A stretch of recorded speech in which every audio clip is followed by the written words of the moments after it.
ఉన్న ఎకరాలు నిమ్మేసిన తండ్రి కొన్ని 100 ఎకరాలు అన్నాడు. మరి ఇప్పుడు ఏమన్నా కంచి వేసుకుంటామేమి వేసుకోవాలన్నాడు. ఇంకా కంచి వేసుకోవడానికి ఇంకెవడున్నాడు? ఎవడైనా దస్తావేజులా? ఎవడన్నా తాత, మనవడా, మునుమనవడా, రిజిస్టర్ ఆఫీసా, భూమి మీద మనిషా? ఇది మా బాబుది కానీ మా తాత అన్నకి ఎవడో నరుడు ఉన్నాడా? ఇంకా కంచి ఎందుకు నాయన, ఇదంతా నాదే కదా అన్నాడు. మరి నాకు ఇస్తే అలాగే ఉంటుంది అన్నాడు. దేవునికి స్తోత్రం. అదే దేవునికి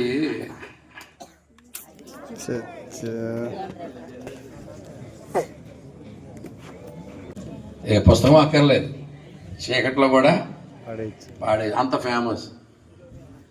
సరే, మొత్తం మీద నోబాబు వాడు కట్టేసాడు, అంత అయిపోయింది. కానీ విషయం ఏమిటంటే మంది వేళ విషయం ఏమిటంటే నేరస్థాపన. చెప్పండి, నేరస్థాపన. నోవహు ఏం చేస్తాడని బైబిల్ చెప్తా ఉంది? నేరస్థాపన చేస్తాడట లోకం మీద. నోవహు నేరస్థాపన చేయడం ఏమిటండి? ఈవేళ మన అంశం పేరు చెప్పండిరా, నేరస్థాపన చేయుట. దేవుని బిడ్డలారా, బైబిల్లో ఒక ప్రిన్సిపల్ ఏమిటంటే, ఒక విషయం ఒక విధంగా చూస్తే విశ్వసించని వారి మీద నేరస్థాపన చేస్తారు. నోవహు లోకం మీద ఏమని నేరస్థాపన చేస్తాడు తెలుసా? రే భూనివాసులారా,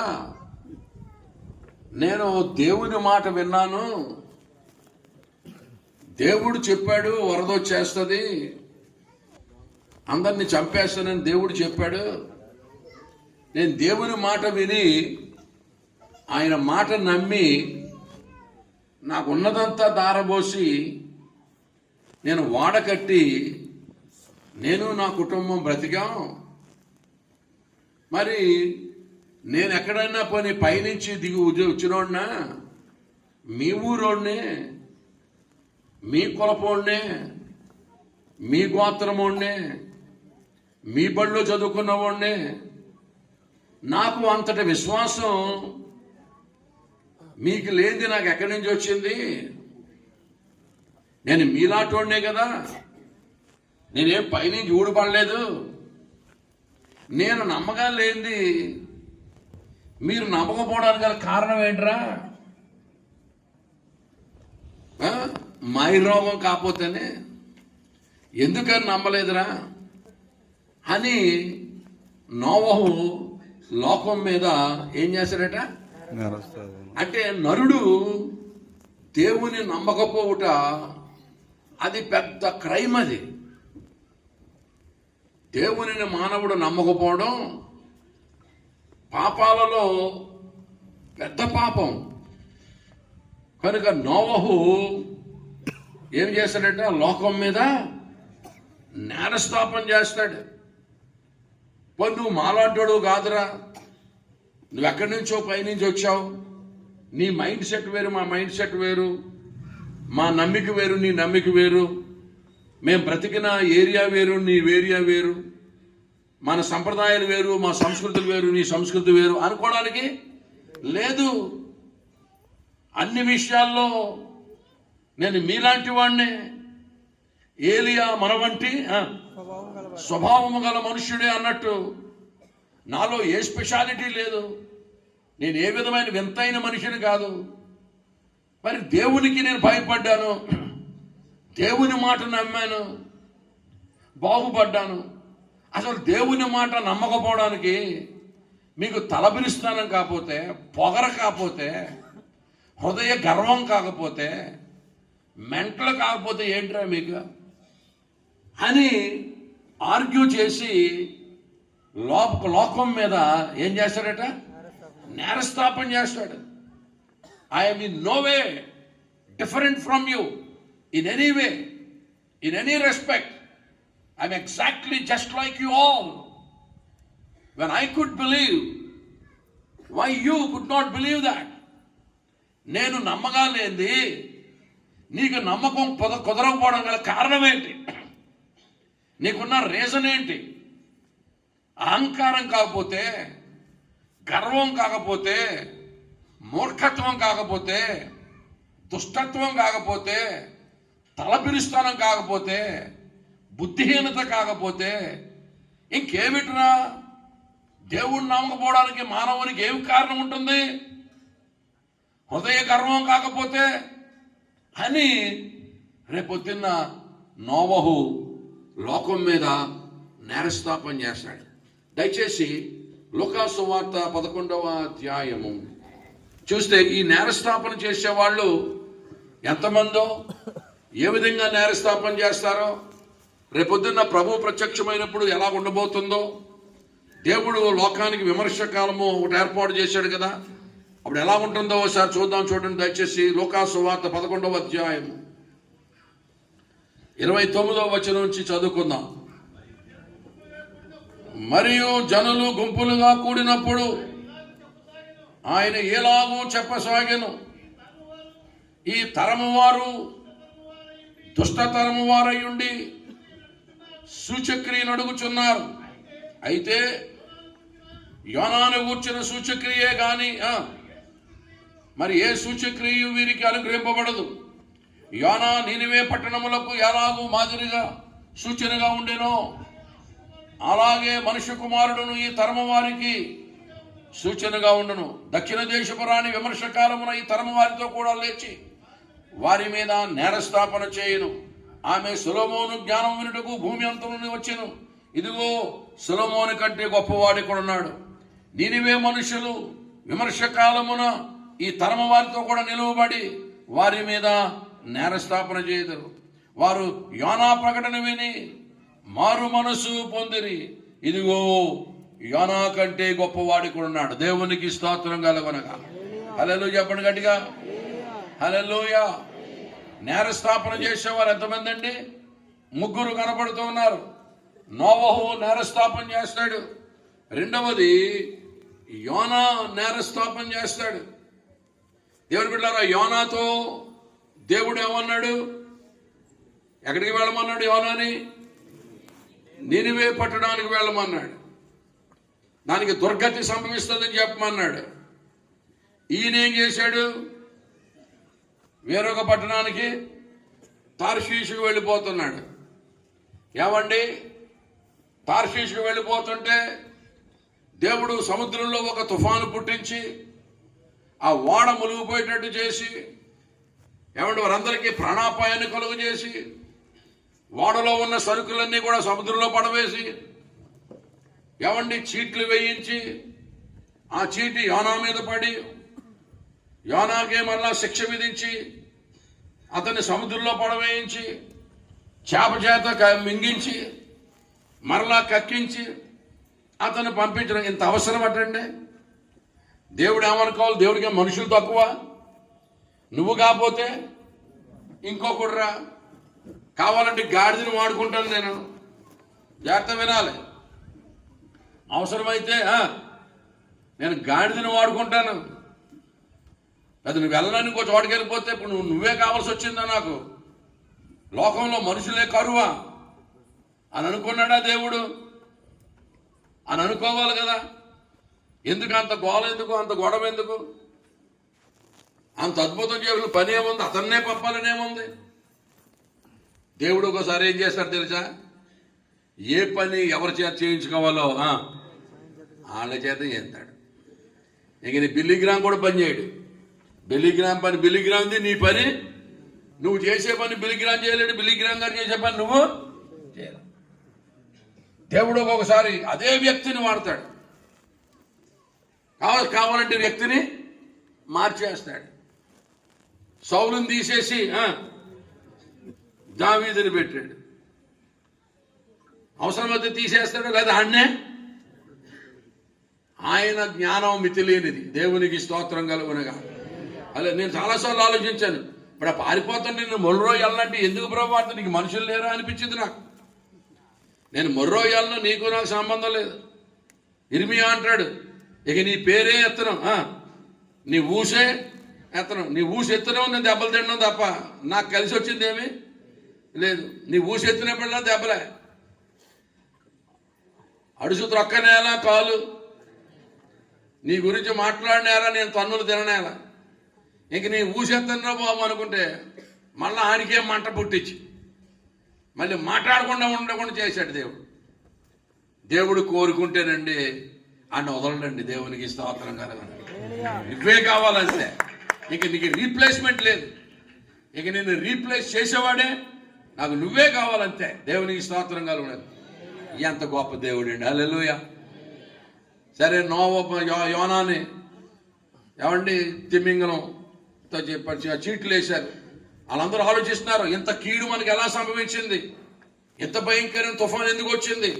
ఇందులో ఎవడో ఐరన్ లెగ్గాడు ఉంటాడు. ఎవడో ఒకడు ఐరన్ లెగ్గాడు ఎవడో ఉన్నాడు ఇందులో. చీట్లు వేద్దాం రండి అని చీట్లు వేసేసరికి సరిగ్గా బ్రదర్ మీద పడింది. బ్రదర్ లోవర్ బర్త్లో వెళ్ళిపోయి పడుకుని ముసుగు దండేశాడు. ఈ నిద్రపోతా లేకరా, అందరూ తమ తమ దేవుళ్ళు ప్రార్థన చేస్తున్నారు. చీటీ నీ మీద పడింది. ఎవరో నువ్వు అంటే చెప్పాడు సాక్ష్యం, నేను ఆకాశమునకు సముద్రానికి దేవుడు అనేటువంటి వాని యొక్క సేవకుని నేను పారిపోతున్నాను.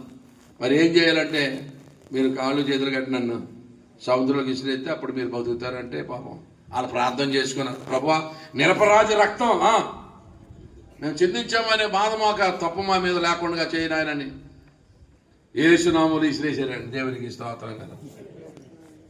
అప్పుడు దేవుడు చేపతో చెప్పాడు, చేప పాస్టర్ గారిని వేస్తున్నాను, పన్ను గీసుకోకూడదు, జాగ్రత్త, బొగ్గనెట్టుకో, నవలకో. పెద్దయ్య గారు ఆయన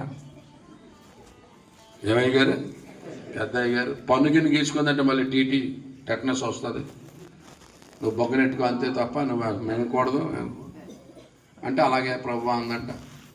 అది ఇంకా మింగి అలాగే పక్కనెట్టుకొని గిరగిరా తిప్పేస్తుంది, జాయింట్ వీల్ తిరిగినట్టు టోరా తిరిగేస్తుంటే మనోడు తల తిరిగిపోయి పైనుంచి లోపల కింద నుంచి పైకి తిప్పేస్తుందండి. తల ఏమో నాచు తలకే చెట్టుకుపోతుంది. అక్కడి నుంచి చేసాడు ప్రార్థన, లోతైన ప్రార్థన అంటే అదే. చాలా సముద్రపు అడుగులో నుంచి ప్రార్థన చేస్తున్నాడు. వెళ్తావా అంటే వెళ్తాను. అప్పుడు చేపకు చెప్పాడు, బీచ్లో కక్కైతే నీసు పంపు.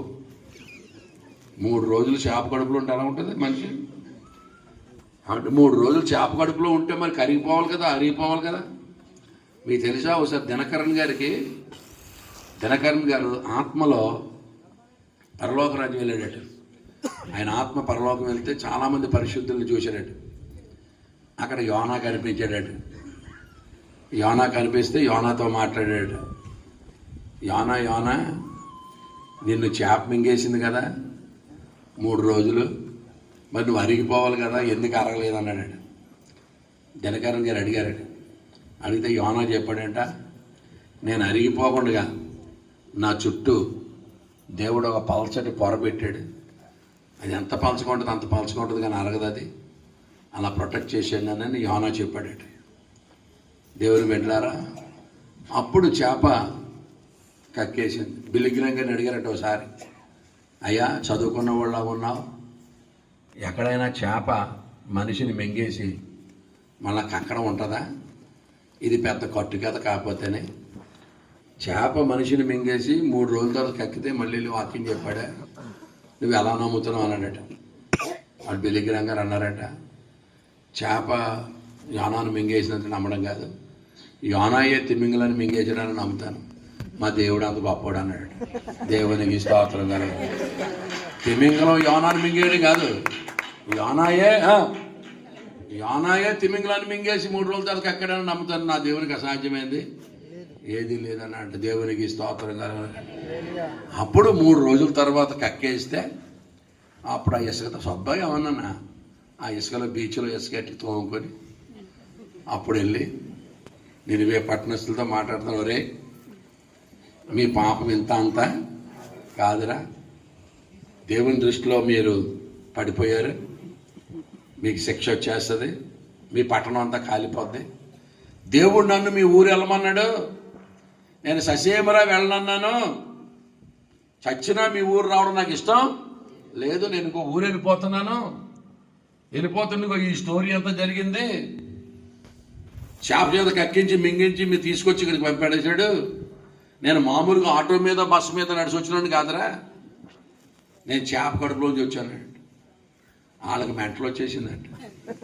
ఏంటేంట్రా చేప కడుపులోంచి వచ్చావా, వచ్చి వాసన చూసుకోండిరా, చూడండి వాసన చూడండి, నీసు కంపురా. నేను మీ ఊరు రానంటే రానన్నాను, అసలు నాకు ఇష్టం లేదు మీ ఊరు రావడం. ఈ బ్యాడ్ న్యూస్ చెప్పడం అసలు ఇష్టం లేదు. మొత్తం అందరినీ కాల్ చేశాడట, దుర్గతి పట్టేసింది మీకు చెప్పమన్నాడు. నేను రానంటే నువ్వు వెళ్తావా వెళ్ళవా అని చెప్పి సీన్ అంతా జరిగింది. నేను మామూలుగా వచ్చినండి కాదు రోయ్, ఎక్కడి నుంచి వచ్చాను, చేప కడుపులోంచి వచ్చానని ప్రకటిస్తే ఆ నినివే పట్టణస్తులు, ఒరే ఇప్పటికీ కనుక మనం మారు మనసు పొందకపోతే మన ఊరికి పుట్టగతులు ఉండవు, మన బతుకే కాదు. చేప కడుపులో ఒక వ్యక్తి వచ్చి 3 రోజులు చేప కడుపులో ఉండొచ్చు బతక మన మధ్య కనపడి మనకి మారు మనసు పొందమని చెప్తా ఉంటే, మార్పు చెందమని చెప్తా ఉంటే, మనం మారకపోతే ఇక మన బతుకు కాదురా అని వాళ్ళు వెంటనే పశ్చాత్తాపడి రాజు మొదలుకొని, ఎవరు మొదలుకోనండి, రాజు మొదలుకొని దాసుని వరకు చిన్నపిల్లల దగ్గర సైతం అందరూ గోరి బట్ట కట్టుకొని బూడిదలో కూర్చొని నెత్తి మీద మట్టి వేసుకొని బురద వేసుకొని అంగలార్చి ఏడ్చి ప్రార్థన చేశారండి. ఏడ్చేసరికి దేవునికి మనోడు వెయిట్ చేస్తున్నాడు, కాలిపోతారు చూద్దామని. ఎప్పుడు పోతారా అని చూస్తున్నాడు. పాస్టర్ గారు మనుషులు ఎప్పుడు పోతారని చూడకూడదు. ఎప్పుడు పోతే ఎప్పటికీ పోవట్లేదు. అప్పుడే మొహం మార్చేసాడు మనోడు.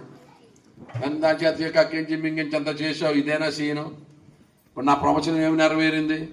నువ్వు ఇటువంటి వాడు సంగతి నాకు తెలుసు. నువ్వేమో చంపేతానంటావు, మమ్మల్ని వెళ్ళి చెప్పమంటావు. చెప్పిన వరకు నాడు ఏడుస్తే నువ్వు చూడలేవు. నీ వీక్నెస్ నాకు తెలుసు, నాకు ఇవన్నీ తెలిసి నేను వెళ్ళిపోతాను. ఇదివరకు చాలాసార్లు జరిగింది అలాగా అని మొత్తం మీద ఆయన ఆర్గ్యుమెంట్ ఆయన చెప్పుకున్నాడు. మొత్తం మీద ఈ నినివే పట్టణస్తులు రక్షణ పొందేశారు 1,20,000 మంది. ఒక అద్భుతం లేదు, ఒక తలపోటు తగ్గలేదు, ఒక స్వస్థత లేదు. Pure salvation. పాపాలు ఒప్పుకొని పశ్చాత్తాపడి దేవుని వైపు తిరిగిపోయి పట్టణం ఏమంటే వాళ్ళట లోకం మీద నేరస్థాపన చేస్తారట. ఏమని చేస్తారు చెప్పండి? ఆ నినివే పట్టణస్తులు, ఆ తరము వారు ఈ తరము వారి మీద ఏం చేస్తారటంటే నేరస్థాపన చేస్తారట. చూడండి దయచేసి నినివే 32వ వచనం. నినివే మనుష్యులు విమర్శ కాలమున ఈ తరము వారితో కూడా నిలవబడి వారి మీద నేరస్థాపన చేయుదురు. వారు యోనా ప్రకటన విని మారు మనసు పొందిరి. ఇదిగో యోనా కంటే మీరు చెప్పాలి ఏమని నేరస్థాపన చేస్తారు? తెలుసా? నినివే పట్టణస్తులు ఆ తరము వారు ఈ తరము వారి మీద విమర్శన కాలమున దినమున నేరస్థాపన చేస్తారట. ఏమని నేరస్థాపన చేస్తారు తెలుసా? ఒరే మీదేమి తరవరా, మేము ఒక ఆయన అంటే యోనా అనేటువంటి ప్రవక్త చేప కడుపులోంచి వచ్చి మీకు మాకు సువార్త చెబితే, మమ్మల్ని హెచ్చరిస్తే, మమ్మల్ని గద్దిస్తే, మాకు బోధ చేస్తే చేప కడుపులోంచి వచ్చాడని ఆశ్చర్యపోయి మేము కిందటి దొర్లు ఏడ్చి పశ్చాత్తాపడ్డాం. ఎంత అద్భుతం ఇది, ఎంతటి మహత్కార్యం ఇది, ఎంతటి భయంకరమైన సూచక్రియ ఇది. దేవుడు ఒక ప్రవక్తను పంపించి చేప కడుపులో 3 రోజులు బ్రతికించి మన ఊరు పంపించి మాకు ప్రకటిస్తే మేము మారు మనసు పొందాం. మరి మీరేమి తరవరా? మాకంటే గొప్ప అద్భుతం మీరు చూశారు.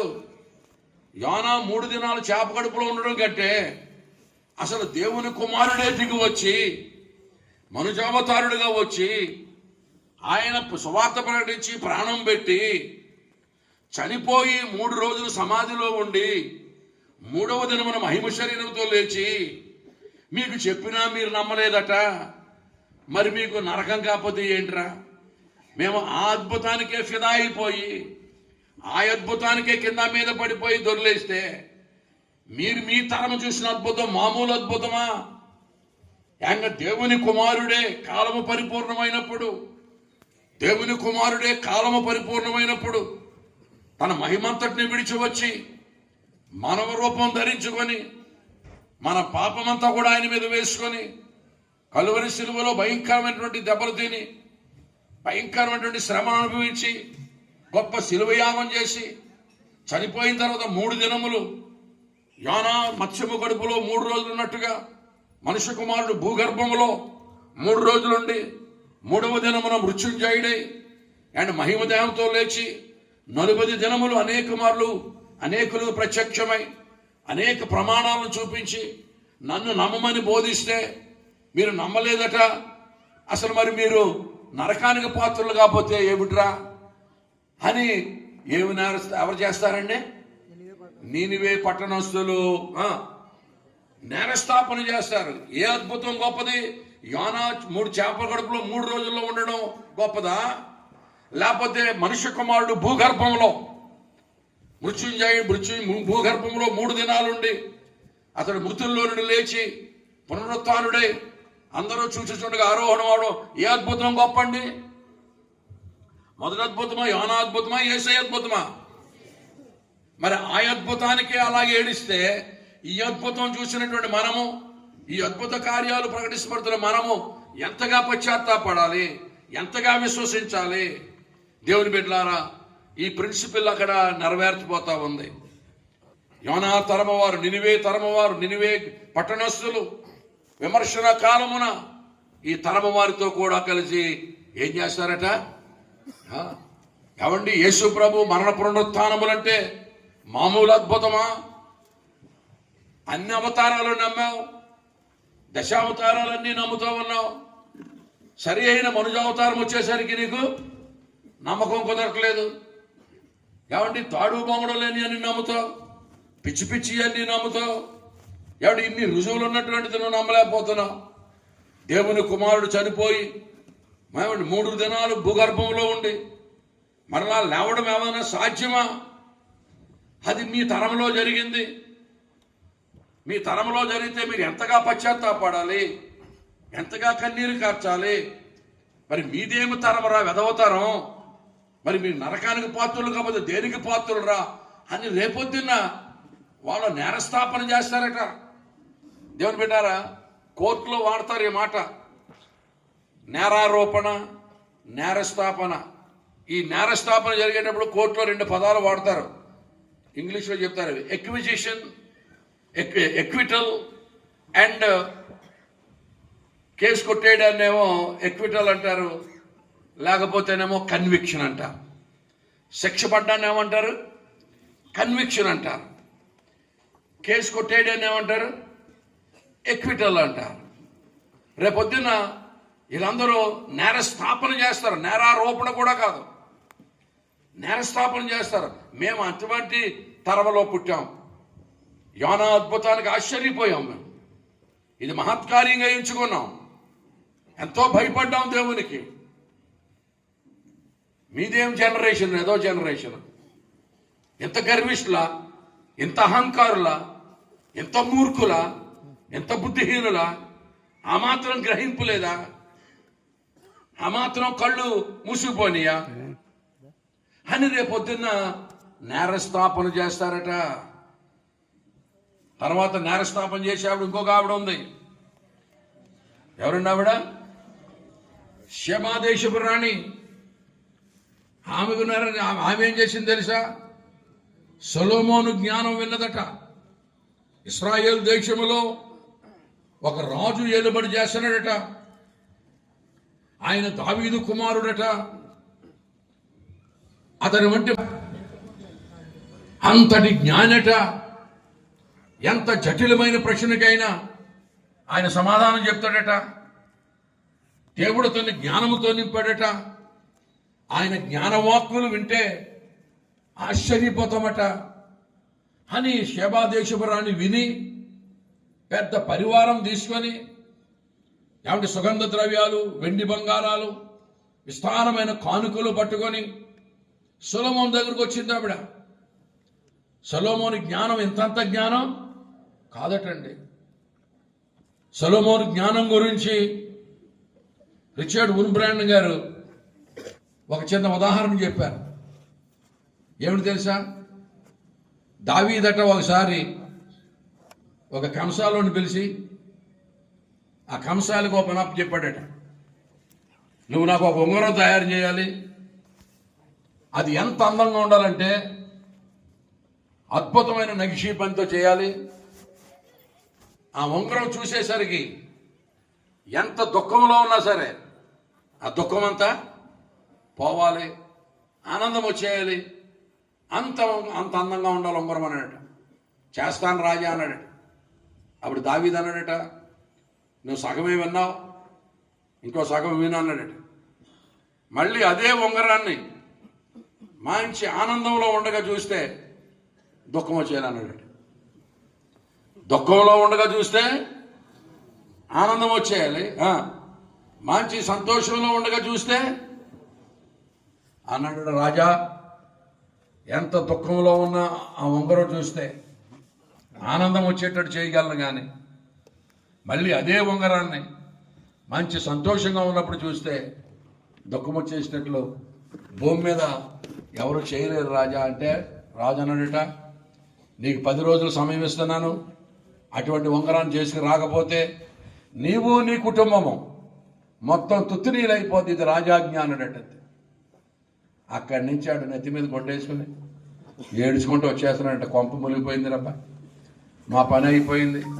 ఇటువంటి ఉంగరాన్ని ఎవడో గోలెత్తుకుంటూ వచ్చేస్తుంటే సొలొమోను చిన్నపిల్లడు ఆ కోర్ట్ యార్డ్లో ఆడుకుంటున్నాడు. చిన్నపిల్లడు ఆడుకుంటుంటే ఆ ఏడుపు విని పరిగెత్తుకెళ్ళాడు. అంకులు ఏంటి అంత గోలెత్తి ఏడు చేస్తున్నారు, ఏం జరిగింది అంకుల్, ఏం జరిగింది అంకుల్ అంటే అప్పుడు చెప్పాడు, ఏం జరిగింది కాదు నాన్న, మీ డాడీ ఇలాగ అన్నాడు, ఒక ఉంగరం చేయాలంట, ఎంత దుఃఖంలో ఉన్నా చూస్తే అందంగా ఆనందం వచ్చేయాలంట, చేస్తానన్నాను.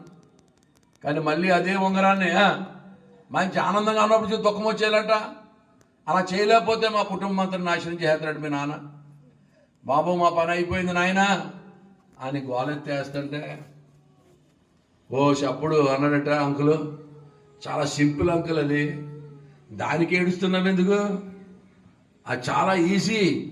ఓ పని చేయండి అంకుల్, మీరు ఒక బంగారు మంచి ఉంగరం తయారు చేయండి అందంగా, దాని మీద ఒక మాట రాయండి, దిస్ విల్ పాస్ టు, ఇదియును గతించిపోవును అని రాయి. అక్షరాలతో, బంగారపు అక్షరాలతో ఆ ఉంగరం మీద ఏం రాయాలి, ఇదియును గతించిపోవును. మంచి దుఃఖంలో ఉన్నప్పుడు మా డాడీ అది చూడగానే అనుకుంటాడు, ఓహో ఈ దుఃఖం ఎక్కువ కాలం ఉండదన్నమాట, త్వరగా గతించిపోద్ది అనమాట, సంతోషం వచ్చేస్తుంది. మంచి ఆనందంగా ఉన్నప్పుడు చూసుకున్నాడు అనుకో, ఈ ఆనందం కూడా 3 నెలలు ముచ్చట అనమాట, పర్మనెంట్ కాదని దుఃఖం వచ్చేద్ది అన్నాడట. అమ్మ బతికించేవారు నా కొడుక, లేకపోతే మొత్తం కుటుంబం అంతా చచ్చిపోయింది నాయన అని చెప్పి ఆ ఉంగరం అటువంటి రాసుకుని తయారు పట్టుకెళ్ళాడట. దావీదు చాలా మెచ్చుకున్నాడట. దేవుని సొలొమోను తెలివితేటలో బాల్యములో అంత జ్ఞానిట సొలొమోను ప్రియులారా. ఈ సొలొమోను జ్ఞానం వినడానికి ఎవరు వచ్చారండి? షేబా దేశపు రాణి వచ్చింది. ఏమండి వచ్చేసరికి ఇక ఆమె సముఖంలో ఆవిడ ఉండి ఆయన జ్ఞానవాక్కులు వింటా ఉంది. వింటా ఉంటే ఆవిడ అన్నది ఏమని తెలుసా, నేను సగం కూడా వినలేదు, ఇక్కడికి వచ్చి నీ జ్ఞానం చూసిన తర్వాత నాకు సగం కూడా తెలుపబడలేదు. నీ సముఖంలో కూర్చుండి నీ జ్ఞానవాక్కులు వినివారు ధన్యులు, ఎంత భాగ్యవంతులు వాళ్ళు అని చెప్పి అన్ని సమర్పించి ఆయన వెళ్ళింది. ఆవిడ రేపొద్దున నేరస్థాపన చేస్తుందట. ఏమని చెప్పండి, ఏమని నేరస్థాపన చేస్తుంది?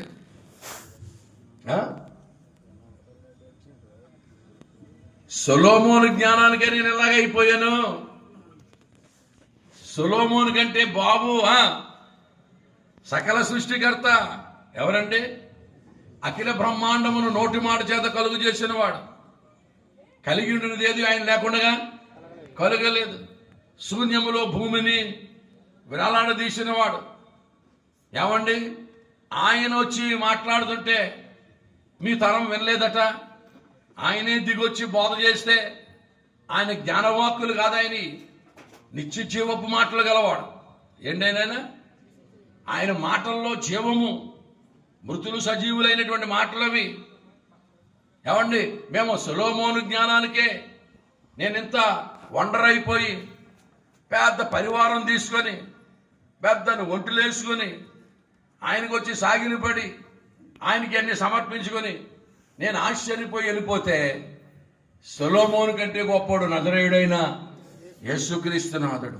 దేవకుమారుడు మనుజావతారుడుగా వచ్చి ఆయన 3.5 సంవత్సరాలు ఏం చేశాడండి? బోధ చేశాడు. He redefined everything. ప్రతిదానికి నిర్వచనం చెప్పాడు, ప్రతి విషయాన్ని వర్ణించాడు, అసలు సంగతి చెప్పాడు. ప్రతిదానికి అంతవరకు ఉన్నటువంటి నిర్వచనాలు అన్నింటినీ కూడా రూపుమాపి సరి అయిన అసలైన సెసలైనటువంటి ఏమండి నిర్వచనాలు ఇచ్చాడు. ప్రతిదానికి ప్రతి అంశాన్ని వర్ణించాడు ఆయన. ఏమండి, అటువంటి నిత్య జీవ మాటలు గలవాడిని మీరు పట్టించుకోలేదట అని చెప్పి ఆ తరమ వారి మీద ఏమండి నేరస్థాపన చేస్తుంది. యోనా నేరస్థాపన చేస్తాడట. నినివే పట్టణస్తులు నేరస్థాపన చేస్తారట. షేబాదేశపు రాణి నేరస్థాపన చేస్తాడట. యోనా నోవహు నేరస్థాపన చేస్తాడట. అంటే అర్థం ఏంటంటే నమ్మిన వాడు నమ్మని వాని మీద ఆటోమేటిక్గా నేరస్థాపన నడుస్తుంది. అతడు నమ్మగాలేంది చూడండి, మీ పక్కింటోడు నమ్మగాలేంది నీకేం మాయ రోగం రా అని రేపు పొద్దున్న అని అడుగుతాడు. దేవునికి స్తోత్రం కలుగునగా.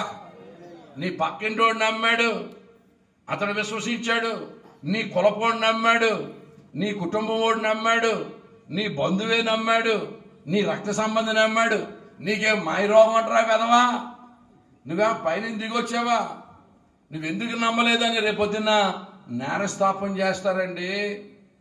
రేపొద్దున ఇది జరగబోతుంది. ఎవరైనా కనుక సువార్తకు లోబడకపోతే, యేసునందు విశ్వాసం ఉంచకపోతే ఏమంటే రేపొద్దున్న జరిగేది అదే. ఈ మతోన్మాదులన్నిటి మీద ఒక ఆయన నేరస్థాపన చేస్తాడు. తెలుసా మీకు? మతోన్మాదుల మీద, యేసు అంటే పడని వాళ్ళ మీద ఒక భయంకరమైన వ్యక్తి నేరస్థాపన చేయబోతాడు. ఆయన పేరు అపోస్తలుడైన పౌలు. అపోస్తలుడైన పౌలు ఏమని నేరస్థాపన చేస్తాడు తెలుసా? అరే, యేసు ప్రభు అంటే నీకంటే కోపం నాకు ఎంతంత అసహ్యం కాదు. నేను చాలా మందిని హింసించి చంపించిన వాడిని. ఇంకా సిరియా వెళ్ళి ఆ ఊళ్ళో కొంతమంది దేవుడు నమ్ముకున్నారని తెలిస్తే నేను లైసెన్స్ మీద వెళ్తున్నాను చంపేయడానికి. స్టెఫెన్ని చంపుతున్నప్పుడు ఆ బట్టల దగ్గర నేనే కాపలా ఉన్నాను. నాకు ఏసంటే అసలు పడనే ససేమరా పడదు. ఎందరినో హింసించాను, ఎందరినో చంపాను. పూర్వము దోషకుడను, హింసకుడను, హానికరుణ్ణు, మామూలు మతోన్మాదులు కాదు. సరిగ్గా వెళ్తూ ఉండగా గుర్రం మీద ఒక లైటింగ్ కొట్టింది. కొట్టేసరికి గుర్రం నుంచి కింద పడ్డాను. కింద పడితే అక్కడ స్వరం వినబడుతుంది, సౌలా సౌలా నన్ను నేల హింసించుచున్నావని. ఎవరో నువ్వు అని అడిగాను. అడిగితే నువ్వు హింసించుచున్నా క్రీస్తుని అన్నాడు. బుర్ర పాడైపోయింది నాకు. 3 రోజులు కళ్ళు కనపడలేదు. తర్వాత పాస్టర్ గారి చేతి నుంచి ప్రార్థన చేస్తే కళ్ళు వచ్చినాయి. మేమే ఇంత మతోన్మాదులమే ఇప్పుడు బైబిల్ అటుకు తిరుగుతున్నాం. నాకంటే మతోన్మాదం ఏంటారు నువ్వు? నాతో పోలితే నువ్వెంతరా గొట్టంగా? నాతో పోలిస్తే నువ్వెంతరా గొట్టంగా? నేనే పెద్ద రౌడీ షీటర్ని. మాకే దిక్కు లేదు. ఇప్పుడు దేవుని కొరకు ప్రాణార్పణగా పోయబడ్డానికి సిద్ధంగా ఉన్నాం. ప్రాణం అలాగ అర్పించడానికి రెడీగా ఉన్నాం. ఆయన దేహంలో కొదువైనటువంటి దెబ్బల్ని నా దేహంలో అనుభవించడానికి సిద్ధంగా ఉన్నాను అని మతోన్మాదుల మీద భక్తుడైన పౌలు ఏం చేస్తాడా? నేరస్థాపన చేస్తాడు. మాకంటే రౌడీవా నువ్వు? మాకంటే క్రీస్తు విరోధువా? మాకంటే మతోన్మాదువా? మాకే దిక్కులేక మేము సరెండర్ అయిపోతే నువ్వే మాత్రం రా గొట్టంగా అనరండి. హల్లెలూయా, హల్లెలూయా. నేరస్థాపన చేస్తారండి. మీకు తెలుసా? పెద్ద పెద్ద ఫ్యాక్షనిస్టులు ఇవాళ మారిపోయారు. ఫ్యాక్షనిస్టులు అంటే బాంబులు, మీ ఇంట్లో ఉల్లిపాయలు ఎలా ఉంటాయో వాళ్ళ ఇంట్లో బాంబులు ఎలా ఉంటాయి.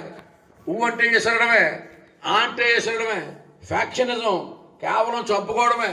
పెద్ద పెద్ద కత్తులు కటారాల్లో బతికినోళ్ళు బాంబులు వదిలేసి మేము ఇప్పుడు బైబిల్ అడుగు తిరుగుతుంటే గొట్టంగా నువ్వు మాతో పోల్చుకుంటావురా, మేము నమ్మగాలేంది, మేమే సరెండర్ అయిపోగలేంది, ఏమండి నువ్వు పెద్ద లెక్క అని రేపొద్దున చెప్పండిరా. మీకు ఎక్కతలేనట్టుంది విషయం. ఇది చెప్పమని దేవుడు నాతో చెప్పాడు, అందుకని చెప్తాను. దేవునికి స్తోత్రం కలుగునగా. హల్లెలూయా. మతోన్మాదుల మీద ఎవరు నేరస్థాపన చేస్తారు?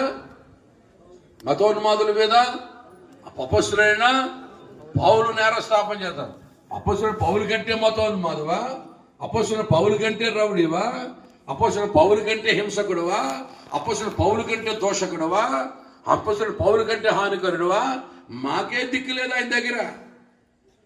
దెబ్బతో సరెండర్ అయిపోయాం. దేవునికి స్తోత్రం కదా. మన నేరస్థాపన చేస్తారు. నువ్వు మారకపోవడం గల కారణం ఏంటిరా? నువ్వు సరెండర్ అవ్వడం గల కారణం ఏంటి అని అడుగుతారట. దేవునికి స్తోత్రం కలుగునుగా. ఆయన బాంబులు వదిలేసి ఏం పట్టుకున్నారు ఇప్పుడు? బాంబు వదిలేసి బైబిల్ అట్టుకు తిరుగుతున్నారు. హల్లెలూయా. దేవునికి స్తోత్రం కలుగునుగా. నంబర్ 1 కేడీ గాళ్ళు. ఊరంతా స్టువర్ట్పురం, ఊరంతా దొంగోళ్లే. కంటితో చూశారంటే కాళ్ళతో తన్ను పోతారు. మన సింహాచలం దేవస్థానం పచ్చదగ్రహారం వాళ్ళే పట్టిపోయారు. నంబర్ 1 కేడీ గారు. వాళ్ళందరూ మారిపోయి ఇప్పుడు సువార్తపురం అయిపోయింది. దేవునికి స్తోత్రం కలుగునగా. పెద్ద కేడీ బ్యాచ్ మేమే సరెండర్ అయిపోతే నువ్వే మాత్రం రా చిల్లర దొంగ, నువ్వేదో జేబులు కొట్టుకు తిరిగి వాడు. మేమంతా పెద్ద పెద్ద లూటీ బ్యాచ్. మమ్మల్ని పట్టుకోవడం పోలీసులు కూడా సాధ్యం కాదు. లాఠీ కర్రలు మా మీద ఈపి తిరిగిపోయి లాఠీ పనిచేసేది కాదు. గాడిద రక్తం తాగేసేవాడు. గాడిద రక్తం తాగేసి పరిగెత్తిపోయేవారు. ఆ గాడిద రక్తం పట్టేసి లాఠీలు ఈపి మీద తిరిగిపోయి కానీ మేము మాత్రం పోలీసులు సరెండర్. అటువంటి వాళ్ళు మేమే ఇప్పుడు బైబిల్ అడిగి తిరుగుతున్నాం. నువ్వేంటిరా చిల్లర కొట్టి సిట్టమ్మలా. హల్లెలూయా. నేరస్థాపన చేస్తారు. దేవునికి స్తోత్రం చెప్పట్లేదు. హల్లెలూయా, హల్లెలూయా. మీకు తెలుసు కాకినాడ దగ్గర ఉప్పాడ ఉందా? ఉప్పాడంతా మత్స్యకారులే.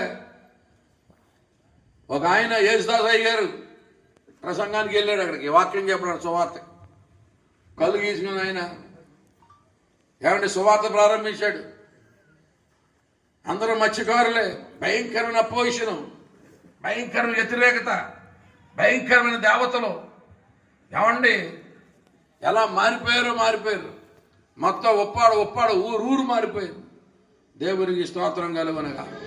హల్లెలూయా. ఆయన అనేవాడంటే పాపం పెద్ద చదువుకున్నవాడు కాదు. కట్లడుకొచ్చి డబ్బు కానుక పట్టుకొచ్చి ఇస్తుంటే పాస్టర్ గారికి ఆ ముట్టుకున్నాడు కాదట. ఒరే అందులో ఆడేసి ఆ పక్కెళ్ళి ఏడవరాని కూడా అంతే. ఇలా గుళ్ళో కట్టక్కడ ఆడేసి అందులో ఏడవరా. ఎప్పుడు చూసినా ద్వితీయోపదేశకాండం 28వ అధ్యాయం ప్రసంగం.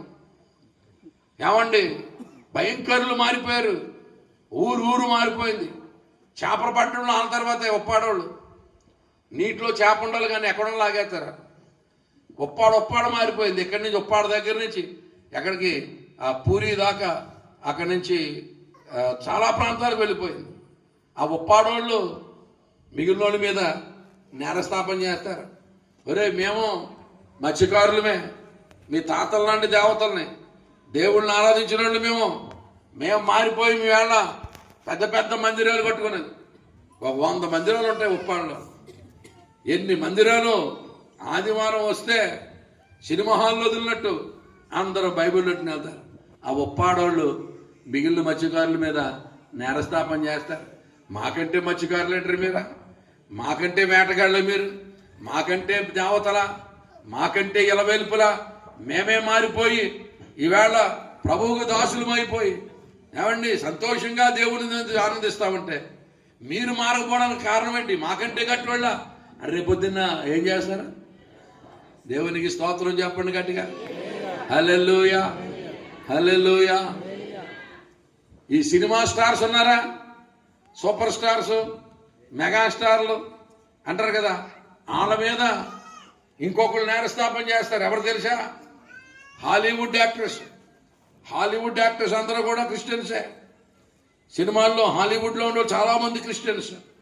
వాళ్ళు ఒక్కొక్క సినిమా ఎన్నో మిలియన్స్ ఆఫ్ డాలర్స్ అవుతాయి, బిలియన్స్ ఆఫ్ డాలర్స్.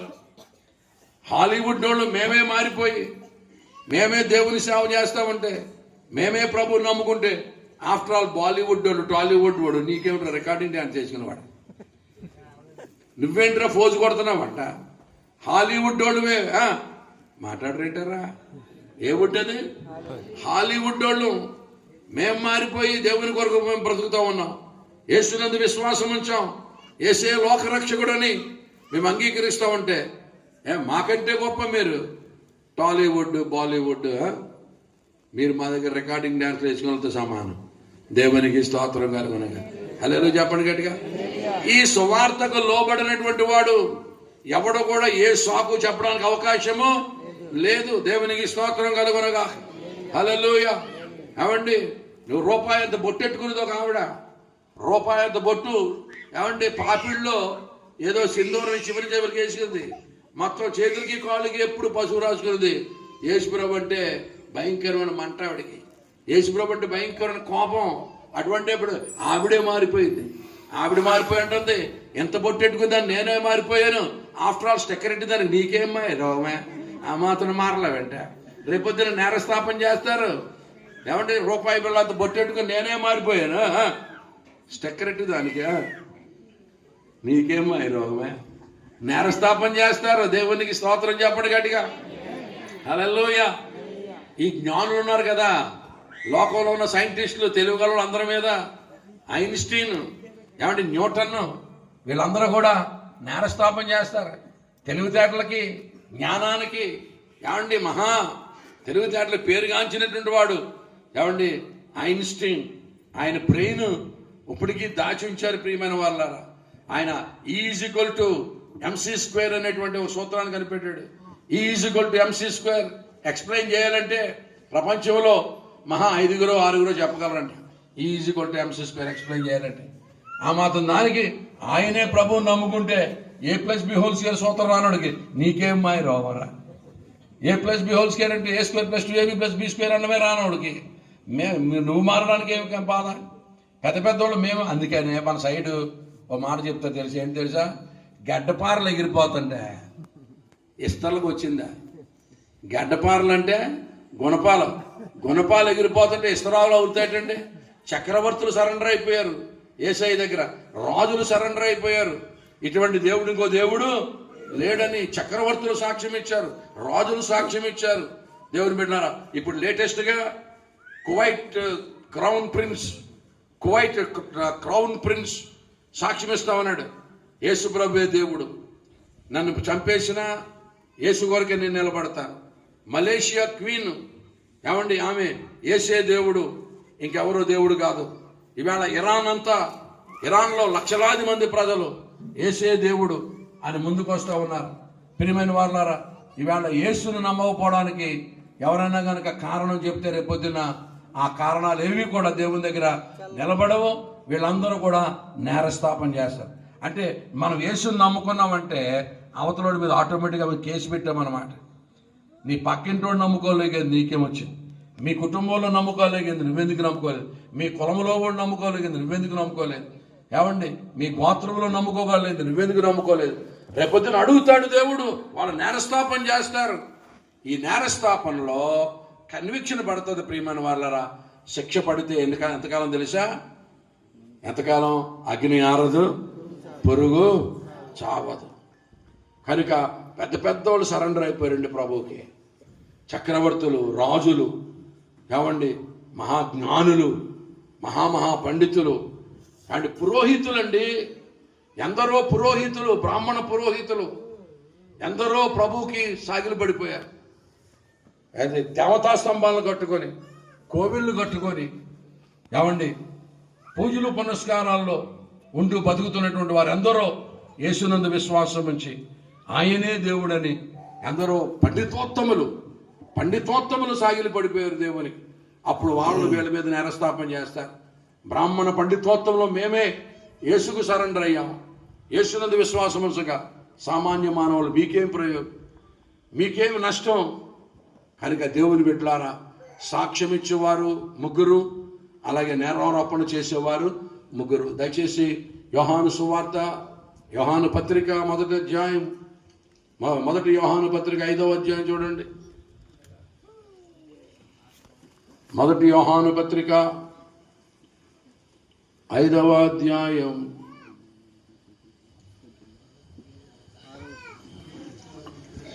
7వ వచనం.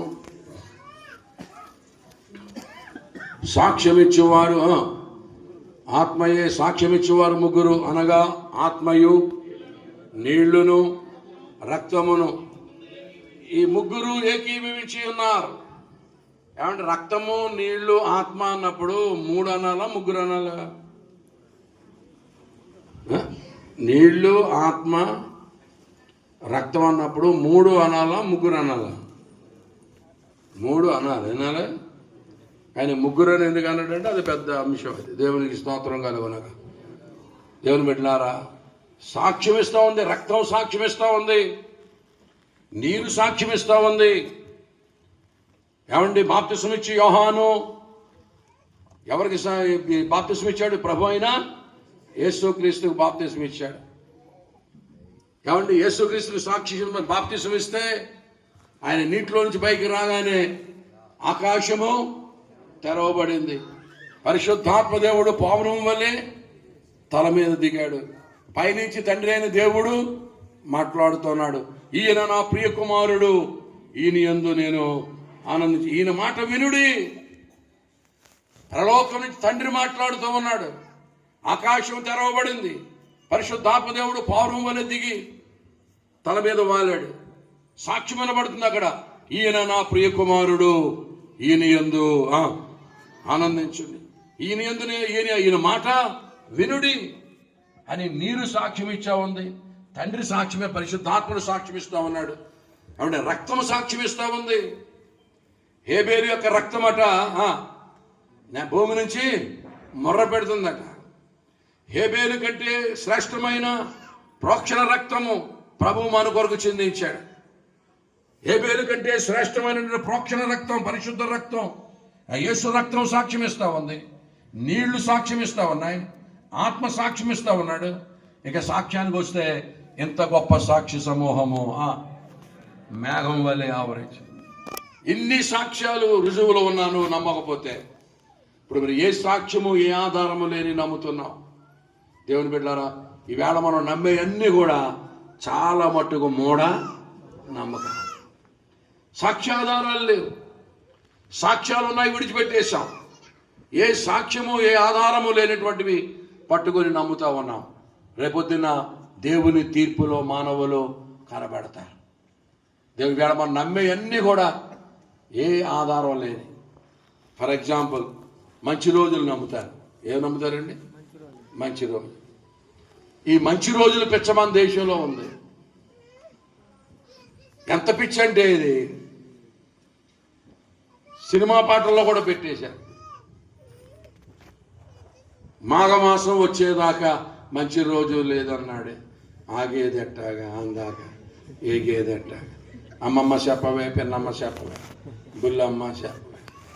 మాఘమాసం వచ్చేదాకా మంచి రోజు లేదన్నాడు. అప్పుడు దాకా ఆగడం వెళ్ళాక ఏమిటండి ఇవి? దేవుని బిడ్డ అన్ని మూఢ నమ్మకాలు.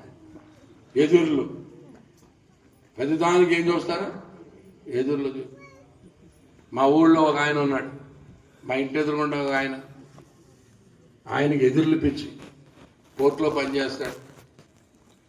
పొద్దున్నే వాళ్ళ ఆవిడ చెంపట్టుకుని ఎదురొస్తే తప్ప డ్యూటీకి వెళ్ళడం. బండి మీద అలాగే కూర్చుంటాడు. రాయ అని పిలుస్తాడు.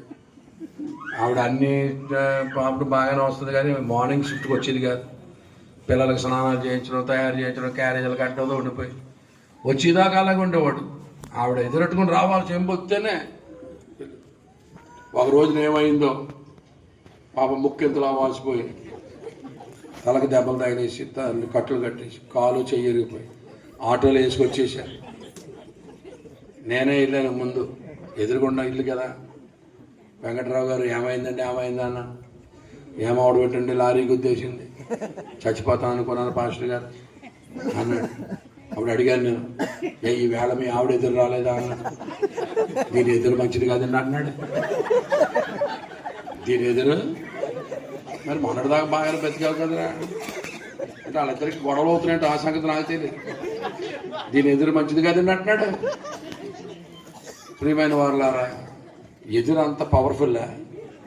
మీ ఆవిడ శంభు అంత పవర్ఫుల్ అంటండి. వచ్చే లారీ నటు తిప్పేద్దా? వీడు ఎన్న శంభు ఎన్న సేట టైపు. దేవుని బిడ్డలారా, ఎదురులు పిలిచి చాలా మంది. మా వీధిలోనే మొన్న ఒక ఫ్యాక్చి పెళ్లి సంబంధానికి వెళ్తున్నారు. ఆడవాడు పెళ్లి సంబంధం కంటే ఎలా తయారవుతారు? బ్రహ్మాండంగా తయారైపోయారు. వెళ్తుంటే ఒకడు కట్లు మోపట్టుకుని ఎదురొచ్చాడు. చంపేసి ఎవరన్నదంతో కాబట్టి గంట తయారయ్యేవని ఎదవా మాకు వచ్చేవంటారు ఎదురు అందరూ వెనక్కి వెళ్ళిపోయారు. మరి ఆ కట్లే తగలెట్టేస్తారనుకుంటారు. మరి ఇదేమిటో దేవుని బిడ్డలారా, మొత్తం అందరూ వెనక్కి వెళ్ళిపోయారు.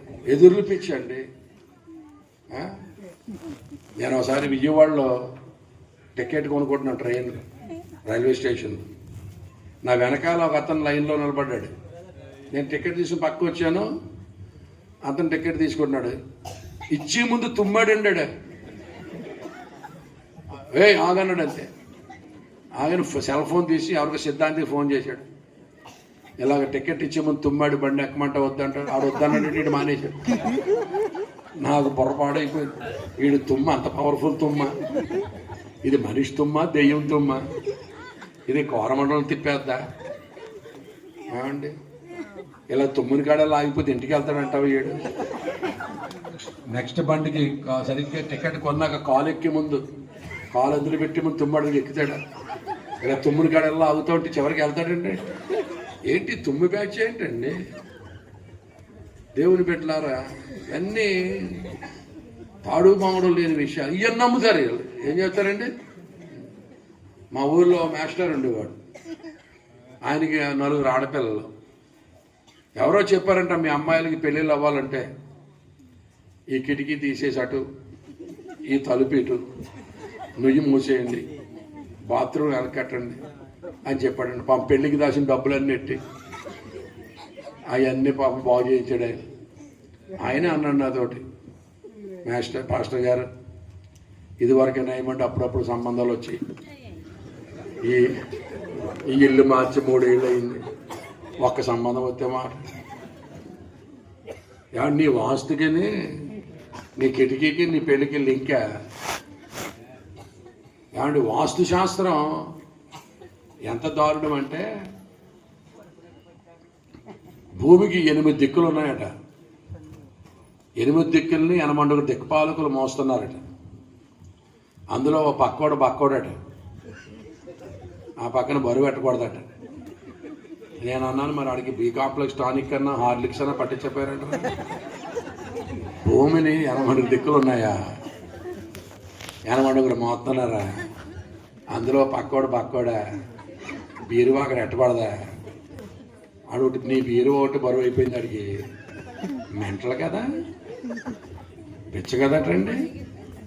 భూమి తన చుట్టూ తాను తిరుగుచు సూర్యుని చుట్టూ గిరగరా తిరిగి దాన్ని మొయ్యాలంటే ఈడని స్పీడ్కి తిరగాలి.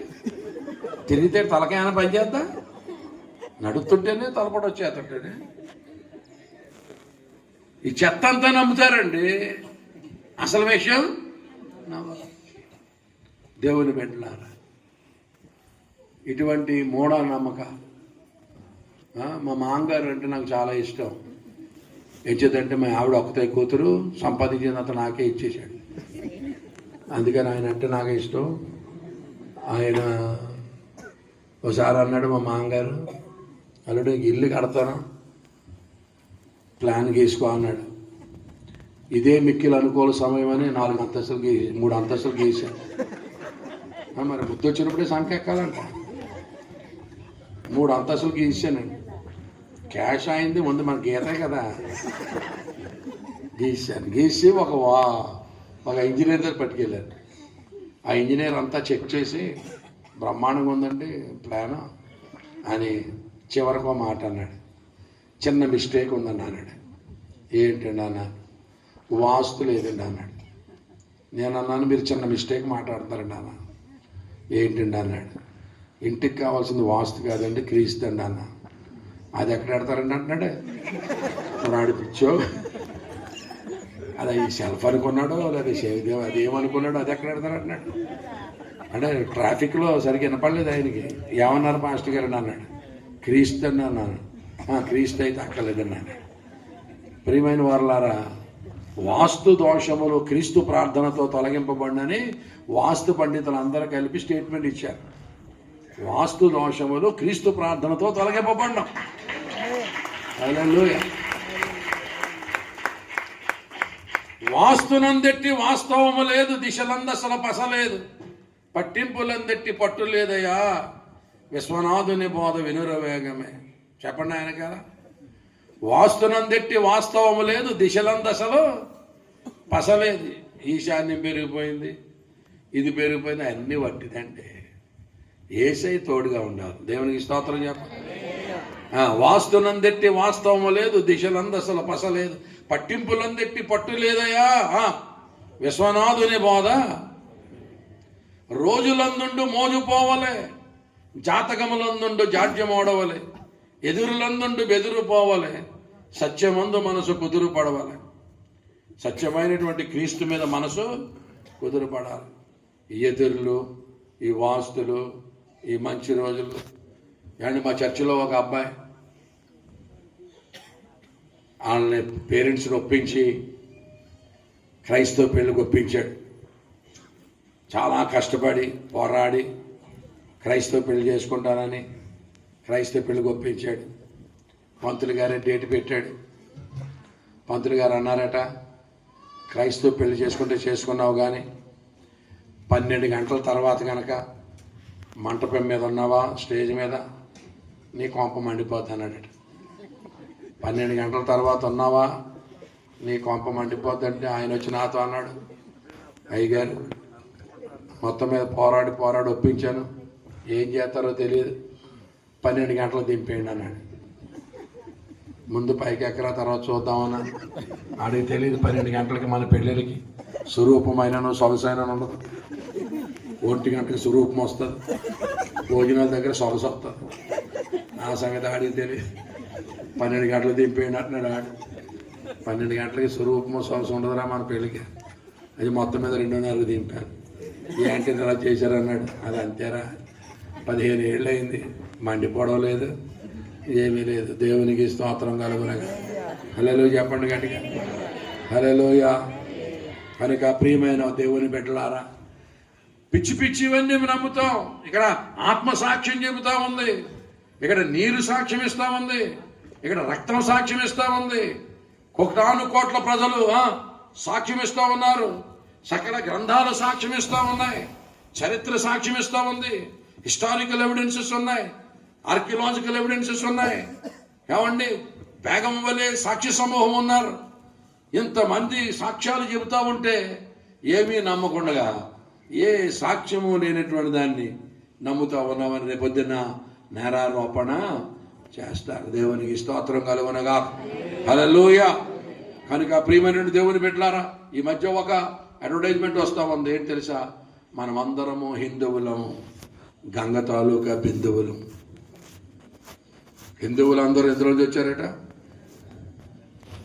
మనందరం గంగలోంచి వచ్చామా? అందరము హిందువులం, గంగ తాలూకా బిందువులం. ప్రియమైన వారలారా, నిజంగా గంగకి అంత ఛాన్స్ ఉందా? అంత సీన్ ఉందా? ఒకసారి 114వ కీర్తన తీయండి. గంగకున్న పవర్ ఏంటి చూద్దాం. అయ్యా 114వ కీర్తన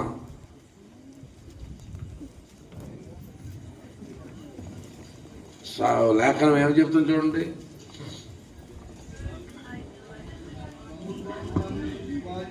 దేనిని చూచి సముద్రమా నీవు పారిపోవుటకు నీకేమి తటస్థించినది?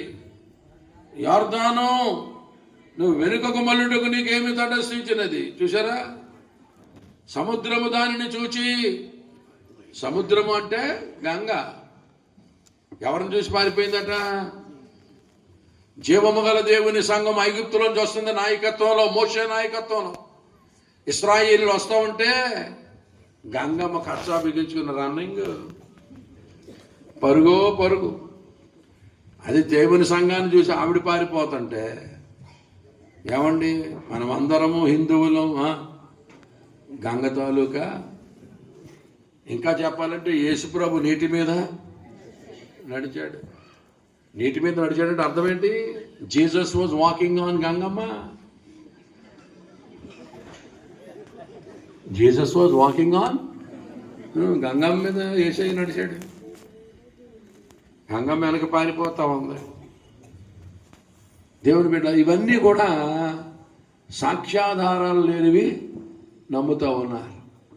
ఈవేళ రేపొద్దున నేరస్థాపన జరుగుతుంది. మేమందరం నమ్మగాలేంది, మీరెందుకు నమ్మలేదు? నమ్మకపోవడానికి నీకు అర్హం ఏంటి? రేపొద్దున నేరస్థాపన జరుగుతుంది. నేరస్థాపన జరిగినప్పుడు ప్రియమైన వారలారా ఏం జరుగుతుందో తెలుసా? శిక్ష విధింపబడుతుంది. నేను మన నర్సిపూర్ దగ్గర అక్కడ లోపల ఎక్కడికో మీటింగ్స్కి వెళ్ళాను. ఒక ఆడమనిషి సేవ చేస్తుంది. ఒక ఆడమనిషి సేవ చేస్తుంటే నేను అడిగాను, ఆడమనిషి అయి ఉండి ఇంత సేవ ఎలా చేస్తున్నావు, ఏంటి నీ సాక్ష్యం అన్నా. ఆవిడేం చెప్పింది తెలుసా? అయ్యా, నేను చేసినన్ని పూజలు ఎవరన్నా చేశారో లేదో నాకు తెలియదు. ఆస్తులు అమ్మేసి పూజలు చేశాను. అయితే మా కుటుంబానికి ఒక భయంకరమైన ఆపద వచ్చింది. మా కుటుంబం అంతా చనిపోయే పరిస్థితి వచ్చింది పాస్టర్ గారు. నేను ఎవరెవరినైతే పూజించానో వారందరినీ వేడుకున్నాను, అందరికీ ప్రార్థనలు చేశాను ఈ ఆపదని తప్పించమని. అది ఇంకా ఉచ్చి బిగిసిపోయి తప్ప ఎక్కడా తప్పించుకునే అవకాశం రాలేదు. ఇక డిసైడ్ అయిపోయాం, అందరం విషం తాగి చనిపోదామని. విషం తెచ్చుకున్నాం, తలుపు దగ్గర పెట్టుకున్నాం. రాత్రి అందరూ పడుకున్న తర్వాత తాగేద్దాం అనుకుని డిసైడ్ అయ్యాం. అయితే నాకు ఒక ఆలోచన వచ్చిందండి. తాగేసే ముందు, చచ్చిపోయే ముందు ఎవరెవరినైతే పూజించానో వాళ్ళందరినీ తిట్టకుండా తిట్టేసి, కసితీరా తిట్టేసి చచ్చిపోదామని డిసైడ్ అయిపోయాం. 9 గంటలకు మొదలెట్టాను అయ్యగారి తిట్టడం. నేను ఎవరెవరినైతే పూజించానో అందరినీ తిట్టి తెల్లారి గంటల 3 గంటలకి నాకు నిద్ర వచ్చేసింది. ఆ మగతలోకి వెళ్ళిపోయాను. అప్పుడు ఆ మగతలో ఒక ఆయన వచ్చాడు దర్శనంలోకి. ఆయన వచ్చి అంటున్నాడు, ఏమ్మా అందరినీ తిట్టావు, నన్ను ఎందుకు తిట్టలేదు అన్నాడు. అప్పుడు నువ్వు ఎవరివో నాకు తెలియదు, తెలిస్తే నేను తిడుదును అన్నాడు. నా పేరు యేసు ప్రభు అన్నది. నువ్వు ఎవరివో నాకు తెలీదు, నిన్ను ఎప్పుడు పూజించలేదు, అందుకని నేను తిట్టలేదు, పూజించుంటే నేను తిడుదును అన్నదట. అప్పుడు ఆయన అన్నాడట, అమ్మాయి నువ్వు చనిపోవడానికి డిసైడ్ అయిపోయావు, ఆ తలుపు దగ్గర పెట్టినటువంటి విషయం తీసి అవతల పాడే అన్నాడట. తలుపు దగ్గర పెట్టుకున్నట్టు మీకెలా తెలుసు అన్నాడు. మాకు అన్నీ తెలుసు, కానీ ముందు ఆ విషయం పడే, నీ ఆపదలోంచి నేను విడిపిస్తాను, నా పేరు యేసుప్రభు అన్నాడట. అంతేనండి, విషయం పడేసిందట. ఎలాగ తీరిపోయిందో ఆ ఆపద మబ్బు తొలిగినట్టు తొలగిపోయిందటండి. మొత్తం కుటుంబం అంతా దేవునికి దాసులైపోయారు. దేవునికి మహిమ కలుగునగా. ఎన్నెన్ని సాక్ష్యాలండి, ఎన్నెన్ని సాక్ష్యాలు ప్రియమైన వాళ్ళారా. అనకాపల్లిలో ఒక ఆవిడ భయంకరంగా ఏడుస్తుంది. నేను అనుకున్నాను ఎవరో ఇంట్లో శవం వెళ్ళిపోయింది కావాలనుకున్నాను. ఏమని ఎడుతుందో తెలుసా? ఎంత పని చేస్తావు అనుకోలేదు. కోడీక అంటుంది ఏంటో అనుకున్నా. మన ఇంటా వంట లేని దేవుడిని తెచ్చావు కొడుక, కోడీక. నేను చచ్చిపోతే పెట్లో ఏడతావా కొడుక, కోడీక అంటుంది ఏంటో చూస్తే తీరా ఏం చేసి ఏంటంట, కొడుకు దేవుడు నమ్ముకున్నాడు. కొడుకు దేవుడు నమ్ముకుంటే చచ్చిపోయినోడు నేడు గురించి ఏడ్చినట్టు ఏడుతుంది. దేవుడు బిడ్డలారా, అంత అసహ్యమంట యేసుప్రభు అంటే. చివరికి ఆవిడే మారిపోయింది. దేవునికి స్తోత్రం. ఆ కొడిక అన్నప్పుడు ఆవిడే మారిపోయింది. దేవుని బిడ్డలారా, ఎంతటి అసహ్యులు ఏమండి ఈవేళ దేవుని వైపు తిరుగుతూ ఉన్నారు. కనుక యేసును నమ్ముకోకపోవడానికి ఎక్కడా కూడా ఏమండి యొక్క అవకాశం కూడా ఉండదు. రేపొద్దున ఏ సాకు చెప్పడానికి కూడా, రేపొద్దున ఏ విధమైనటువంటి నువ్వు సాకు చెప్పడానికి అవకాశము లేనటువంటి విశ్వాసం ఇది. ఈ విశ్వాసానికి అందరూ కూడా లోబడాలి. దేవునికి స్తోత్రం చెప్పండి. హల్లెలూయా, హల్లెలూయా. కనుక సాక్ష్యం ఇచ్చేవారు ఎంతమంది అండి? నోవహు సాక్ష్యం ఇస్తాడు. తర్వాత నినివే తరమ వారు సాక్ష్యం ఇస్తారు. తర్వాత షేబా దేశపు రాణి సాక్ష్యం ఇస్తుంది. మతోన్మాదుల గురించి ఎవరిస్తారు? అపొస్తలుడైన పౌలు సాక్ష్యం ఇస్తాడు. కాబట్టి నక్సలైట్లు ఎంతమంది మారిపోయారండి? నక్సలైట్లు మారిపోయి దేవుని సేవ చేస్తున్నారు. ఫ్యాక్షనిస్టులు మారిపోయి దేవుని సేవ చేస్తున్నారు. సైంటిస్టులు మారిపోయి దేవుని సేవ చేస్తున్నారు. ఏమండి సహజ నటి ఈ మతోన్మాదుల మీద, సినిమా యాక్టర్ల మీద చాలామంది నేరస్థాపన చేస్తారు. ఏమైనా జయసుధ మేడం నేరస్థాపన చేస్తుంది. జయసుధ మేడం చెప్పింది నాకు, పాస్టర్ గారు మా ఆయన పెళ్ళి అయిన కొత్తలో హనీమూన్ తీసుకెళ్ళాడండి. ఎక్కడికి? థాయిలాండ్ ఎక్కడో తీసుకెళ్ళాడు.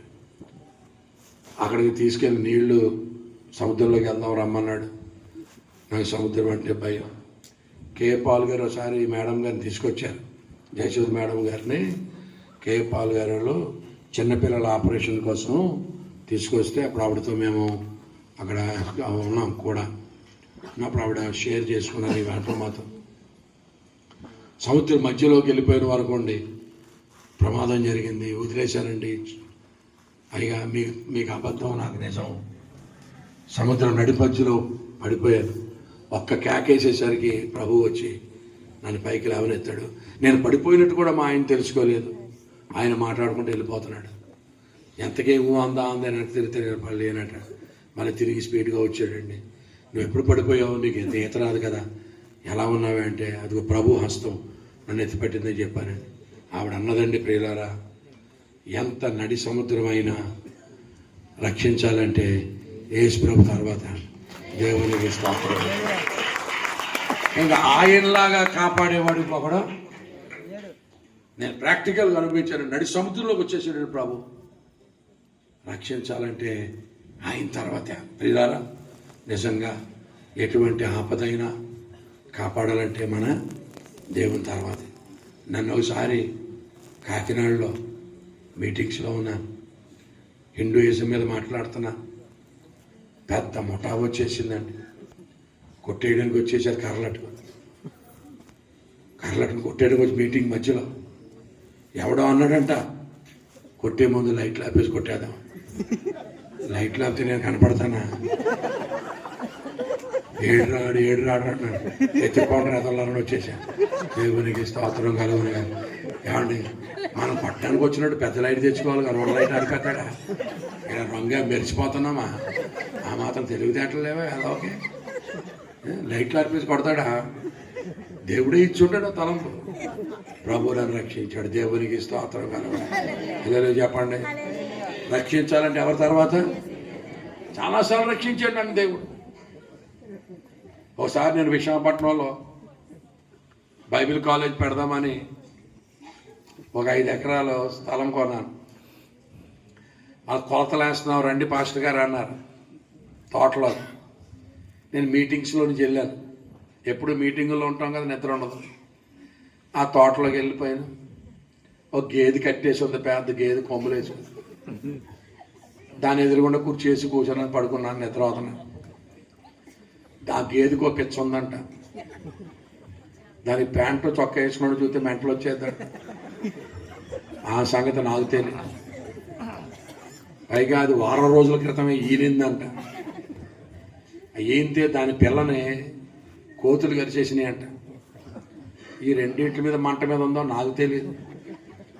గేదే కదా అని దాని ఎదురుగుండా కూకుని నిద్ర అవుతున్నాను. అదేమి ఇలా బొసబొసమంటుంది. నాకు ఐడియా రాలేదు. గేదెలే ఆడవాళ్ళు కూడా తోలుకెళ్ళిపోతారు మన సైడ్. గేదే కదా అని పడుకున్నా. ఏమండి దాన్ని ఇప్పడానికి ఒకడు పక్కోడు వచ్చాడు. ఆడు గాలి ఎగిరిపెట్టేట్టు ఉన్నాడు. ఇది మన మీద పగట్టేసిన సంగతి ఆడికి తెలియదు. ఆడిప్పి ఇప్పగానే కుర్చీలో పడుకుని పెద్దరవుతున్నాడు. కుమ్మేసింది ప్రియుల. ఏం పొడి చేసిందంటే చితక పొడి చేసింది. ఒక 20 నిమిషాలు పొడి చేసింది. ఏం పొడి చేసిందండి, కుమ్మేసిందని చెప్తున్నాను కదా. తర్వాత నేను లేచి చూసుకున్నాను. ఒక ఇద్దరు వచ్చి పరిగెత్తుకొచ్చి తరంకొచ్చి కర్రలంటుకొచ్చి తోరేదాన్ని. తర్వాత లేచి చెక్ చేసుకున్నానండి. చెక్ చేసుకుంటే ఎక్కడా చిన్న గీత పడలేదు. మరి ఎలా కాపాడాడు? అప్పుడు వెంటనే నాకేం స్వరం తెలుసా? సింహం యొక్క బలము నుండి, ఎలుగుబంటి యొక్క బలము నుండి దావీదుని కాపాడు నేనే, ఈ బలమైన కొమ్మలు గల గేదె నుంచి కాపాడు. అదే పొట్ట మీద ఒక ఆలేసి ఉంటే పరదేశులమో ప్రియులారా మన పురం ఇది. కాపాడాలంటే ఎవరి తర్వాత అండి? ఇంకో విషయం చెప్తాను వినండి. లైవ్ లేదు కదా, లైవ్ కట్ చేశారా? వినండారా, నేను ఆదిలాబాద్ వెళ్ళాను మీటింగ్స్, పెంతెకోస్తు సభలకి. ఆదిలాబాద్ వెళ్ళాను, ఫ్రెండ్స్ మిషనరీ సభలకు వెళ్ళాను. అక్కడ ఒక ఆయన స్పీకర్, నేను స్పీకర్ని, సాక్ష్యం చెప్పడానికి ఒక ఆయన వచ్చాడు. ఆయన ఎంత విచిత్రమైన సాక్ష్యం చెప్పాడంటే నాకు ఇప్పటికీ నమ్మబుద్ధి లేదు. ఆయన పని ఒక ఏరు దగ్గర పడవ దాటించడం అట. పడవ మీద మనుషులను దాటిస్తాడు. ఆయన పని అదేనట. ఒక రోజున ఇద్దరిని ఎక్కించుకున్నాడట పడవ. నది దాడుతున్నారట. మధ్యలోకి వెళ్ళిన వరకుండి చెక్క పగిలిపోయిందట, చెక్క ఇరిగిపోయిందట, నీరు వచ్చేస్తుందట. ఇద్దరిని అడిగాడట, మీకు ఈత వచ్చా అని. ఇద్దరు మాకు ఈత రాదన్నారట. ఇప్పుడు అన్నాడంట, అయ్యా మీరు చిన్నోళ్ళు అయితే, చిన్నపిల్లలు అయితే నేను సేవ్ చేద్దును, మీరు నాకంటే పెద్దోళ్ళుగా ఉన్నారు, నేను మిమ్మల్ని సేవ్ చేయలేనని అతను ఈదుకుంటూ వచ్చేసి గట్టు మీద ఉండి ఏడుస్తున్నాడు లిటరల్గా. ఇద్దరు కళ్ళు ఎదురుకుండగా మునిగిపోతారు, తప్పించడానికి అవకాశం లేదు అంటే. అందులో ఒక అతను ప్రార్థన చేస్తున్నాడు. నదులు లోబడి వెళ్ళినప్పుడు అవి ముంచమని చెప్పావు నాయన, ఆపత్కాలం ముందు నమ్ముకొని దగ్గర సహాయకుడా అని గట్టి ఎలుగెత్తి ప్రార్థన చేస్తామంటే ఆయన అన్నాడు, మాస్టర్ గారు నాకు 2 కళ్ళు చాలు, నేను చూశాను లిటరల్గా. ప్రభు వచ్చి ఆ పడవలోని తీసుకొచ్చి అతను గట్టు మీద పెట్టాడు. అలా ఉన్నాడు. అందులో ఇంకొక అతను ఉన్నాడు. అతనేమో హిందువులకి దేవుళ్ళు ఎక్కువ. ఏ దేవుడిని పూజించాలి, ప్రార్థన చేయాలని ఆలోచిస్తుంటే పీకలోకి వచ్చేసిందండి. అమ్మో ఎవరో ఒకరిని సెలెక్ట్ చేసుకోవాలి అని పండగలన్నీ వినాయక చవితితో స్టార్ట్ అవుతాయి కదా అని వినాయకుడిని పిలిచాడట. వినాయకుడు రావా అంటే వినాయకుడు వచ్చాడటండి. వినాయకుడు వచ్చి గట్టు మీద ఉండి డ్యాన్స్ చేస్తున్నాడట. అయ్యో వినాయకుడు డ్యాన్స్ చేస్తున్నావు ఏంటి, నన్ను రక్షించవా అంటే, నేను మునిగిపోతున్నప్పుడు నువ్వు డ్యాన్స్ చేసావు కదా నిమజ్జనం ఇప్పుడు నువ్వు మునిగిపోతున్నప్పుడు నేను డ్యాన్స్ చేస్తాను అన్నాడటండి. ఆయన చెప్పాడు, అలా మునిగిపోయాడు. నేను మునిగిపోతున్నప్పుడు నిమజ్జనం డప్పులు కొట్టుకుంటూ వచ్చి నువ్వు డ్యాన్స్ చేసావు కదా, కాకపోతే పైకి ఎక్కి మరి తొక్కావు కదట్రా, ఇప్పుడు నువ్వు మునిగిపోతున్నప్పుడు నేను డ్యాన్స్ చేస్తానని అన్నాడట. నువ్వు నన్ను ముంచడం, నేను నిన్ను ముంచడమే తప్ప తేల్చాలంటే ఏజ్ బాబు అన్నాడట. ఈలో వెళ్ళిపోయాడు. దేవునికి స్తోత్రంగా. యేసుబాబులాగా కాపాడేవాడు ఇంకొకడు ఉండడు. దేవుని బిడ్డలారా, ఈవేళ సకలమైనటువంటి ఉపద్రవాల్లో నుంచి కాపాడేవాడు యేసు. జాగ్రత్త వినండి. ఈవేళ సువార్తకు లోబడిన వారికి ఏమండి దేవుడు ఇచ్చేటువంటి శిక్ష చెప్పడానికి వీలు లేదు. ఎవడు కూడా సాకు చెప్పడానికి అవకాశము లేదు. అయితే ఏమడుగుతారు తెలుసా? దీని తర్వాత నరకం ఉందని మనం చెప్తే ఏమంటారు తెలుసా? నన్ను ఒక అతను అన్నాడు, నువ్వు చూసి వచ్చావా అన్నాడు. ఏమన్నాడండి? నరకం నువ్వు చూసి వచ్చావా? ఏమన్నా అన్నీ చూసి వస్తారటండి. అప్పుడు అతనికి ఒక సామెత చెప్పాను నేను. ఇప్పుడు నేను ఉన్నానండి, నరకం ఉందని చెప్తున్నా నమ్మట్లేదు. చూసి వచ్చావా అంటే, ఇప్పుడు నేను న్యూజిలాండ్ దేశంలో ఉండేవాడిని. భూమి చివరికి వెళ్ళాను. దాని తర్వాత భూమి లేదు. 7 సముద్రాలు దాటాను. 7 సముద్రాలు దాటి అవతలకి వెళ్ళి మళ్ళీ యువతలకు వచ్చాను. కాబట్టి అవతల ఏముందో నేను చెప్పవచ్చు, మీరు నమ్మొచ్చు. అవతల వెళ్ళి చూసి వచ్చాను. వాళ్ళందరూ ఎలా ఉండేవారంటే తెల్లగా ఉండేవారు. నేను ఒక్కడనే ఆపోజిట్లో ఉండేవాడు. వాళ్ళందరూ వైట్, నేను ఒక్కడనే. వాళ్ళకి నలుపు అంటే ఇష్టం అంటే ఆ సంగతి నాకు తెలియదు. వాళ్ళు నలుపు అవడం కోసం మట్టి రాసుకొని ఎండలో ఉండేవారు, గంటలు గంటలు మట్టి రాసుకొని. నేను తెలిపోదామని కనపండి క్రీమేలో రాసేవాడిని. వాళ్ళు తెలిపోయేవాడు, నలిపోయేవాళ్ళు కాదు, నేను తెలిపోయేవాడిని కాదు. అవతల సంగతులు తెలియాలంటే అవతలకి వెళ్ళాలి. నేను అవతలకి వెళ్ళొచ్చాను కాబట్టి వాళ్ళు ఎలా ఉంటారో ఏం తింటారో చెప్పగలను. నాకు మా ఫ్రెండ్ ఏం చేశాడు తెలుసా, నీకు మంచి పార్టీ ఇస్తాను, దుప్పు కొట్టుకొస్తానని హంటింగ్కి వెళ్ళాడు. దుప్పు దొరకలేదు వాడికి. రాత్రి అంతా వేటాడాడు. 3 కొండ మేకలు దొరికినాయి. ఆ 3 కొండ మేకలు వచ్చి కోసేసి కుక్కలకే చేస్తున్నాడు మేక మాంసం.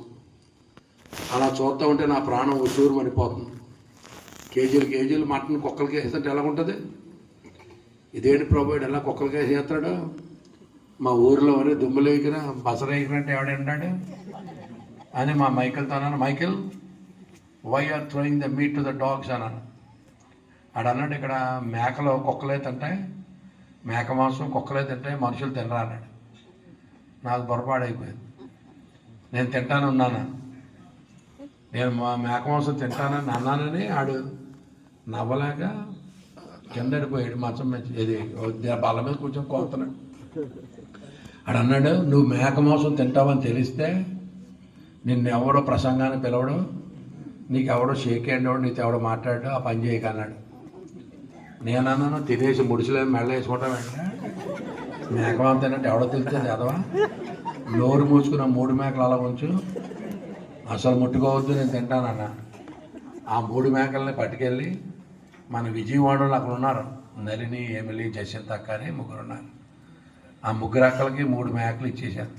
ఎక్కడికి తమ్ముడా? మైకేల్ గడు కోసి కుక్కేతోటి తెచ్చేసాను అక్క అన్నాడు. మంచి పని చేసావు తమ్ముడా. మంచి పని చేయడం కాదు, నువ్వు వండుకున్నప్పుడల్లా నీ రాజ్యంలో నన్ను జ్ఞాపం చేసుకోను. ఆవిడ వండుకున్నప్పుడల్లా పోరంపేది. ఎందుకు చెప్తున్నాను? అవతలకి వెళ్ళొచ్చాను కాబట్టి. వెళ్ళొస్తేనే అవతల సంగతిలో యేసు ప్రభు జీవం యొక్క అవతలకి వెళ్ళి మళ్ళీ అవతలకు వచ్చి నరకం ఉందని చెప్పాడు. దేవునికి స్తోత్రం కలగాలి. వెళ్ళొచ్చినోడు మాట వింటావా, గట్టు మీద కూకున్నవాడు మాట వింటావా?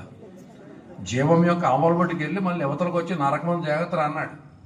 నేను సముద్రం అవతలకి వెళ్ళి అవతలకు వచ్చి చెప్తున్నాను, వెళ్ళొచ్చాను కాబట్టి.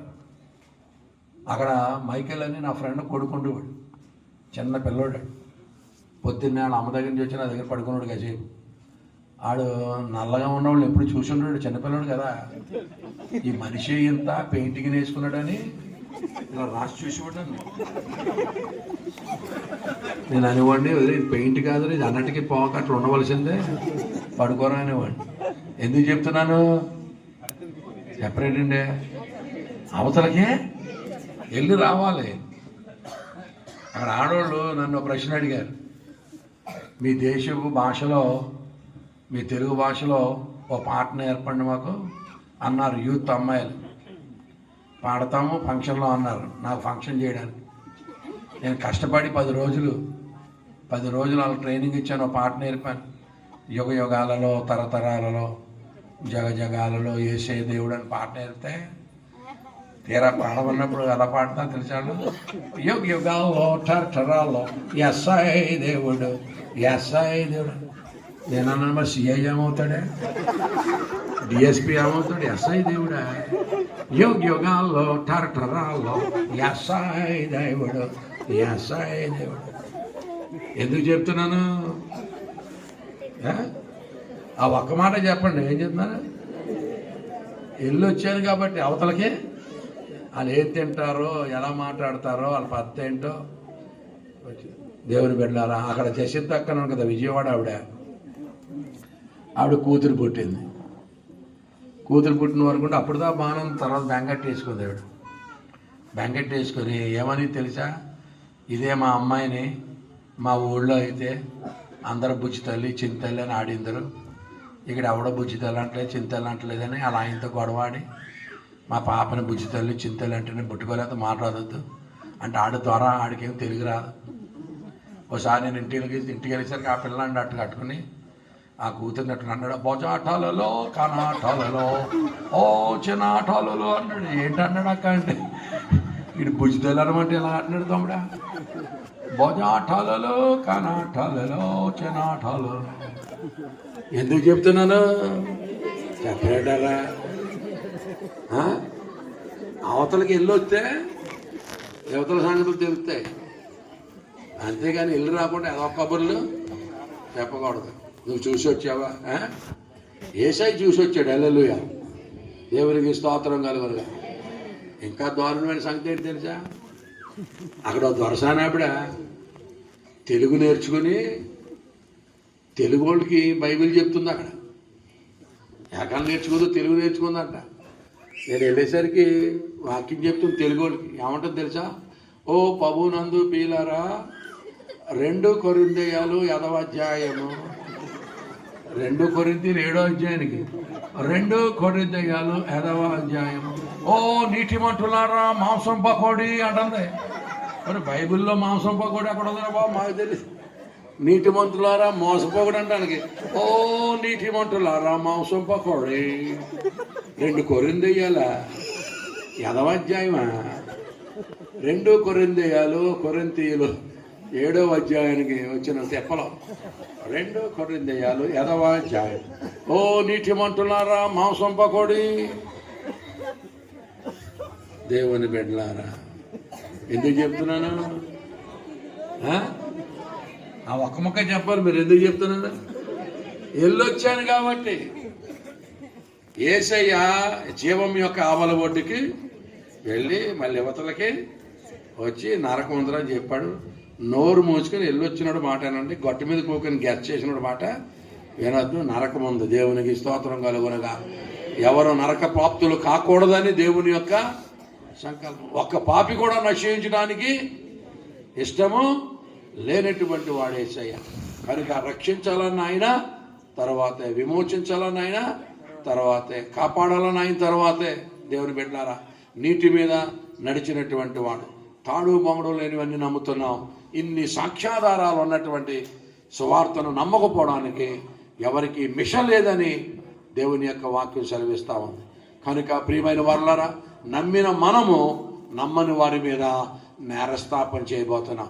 చదువుకోని వాళ్ళు ఏమని నేరస్థాపన చేస్తారో తెలుసా, చదువు సంధ్య లేని వాళ్ళు ఏమని నేరస్థాపన చేస్తారంట, అయ్యా మేమంతా ఏలు ముద్రగాళ్ళం, ఏమండి పొట్ట చెంత అక్షరం మొక్కలేదు, మేము యేసుప్రభుని నమ్ముకుని మేము బాగుపడ్డాం, నువ్వు అమెరికాలు చదువుకున్నావంట, ఇంత చదివి ఇంటి వెనకాల సత్యమేంట్రా, నీకేం మాయ రోగరా, చదువు సంజయ్ లేనోళ్ళు ఏలు ముద్రలు మేము నమ్ముకుంటే నువ్వెందుకు నమ్ముకోలేవు అని ఏమండి చదువు లేనోళ్ళు చదువు మీద, చదువుకున్న వాళ్ళ మీద నేరస్థాపన చేస్తారు.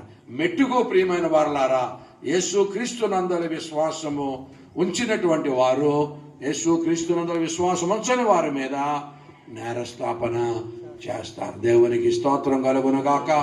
హల్లెలూయా. కనుక ఇది సకలమైనటువంటి ఏమండి సకల జాతులకు కూడినటువంటి ఇది విశ్వాసము నాకు లోబడదగినటువంటి విశ్వాసం. కనుక విశ్వాసమునకు లోబడాలి. దేవుని చేత హెచ్చరింపబడి నోవహు అది వరకు చూడని సంగతులు ఇప్పుడు ప్రియమైన వారులారా, ఇప్పుడు ఎవరికి చదువు లేనోళ్ళు కూడా సమితో ఇప్పుడు ఇశ్రాయేలు దేశం గురించి మాట్లాడుతున్నారు.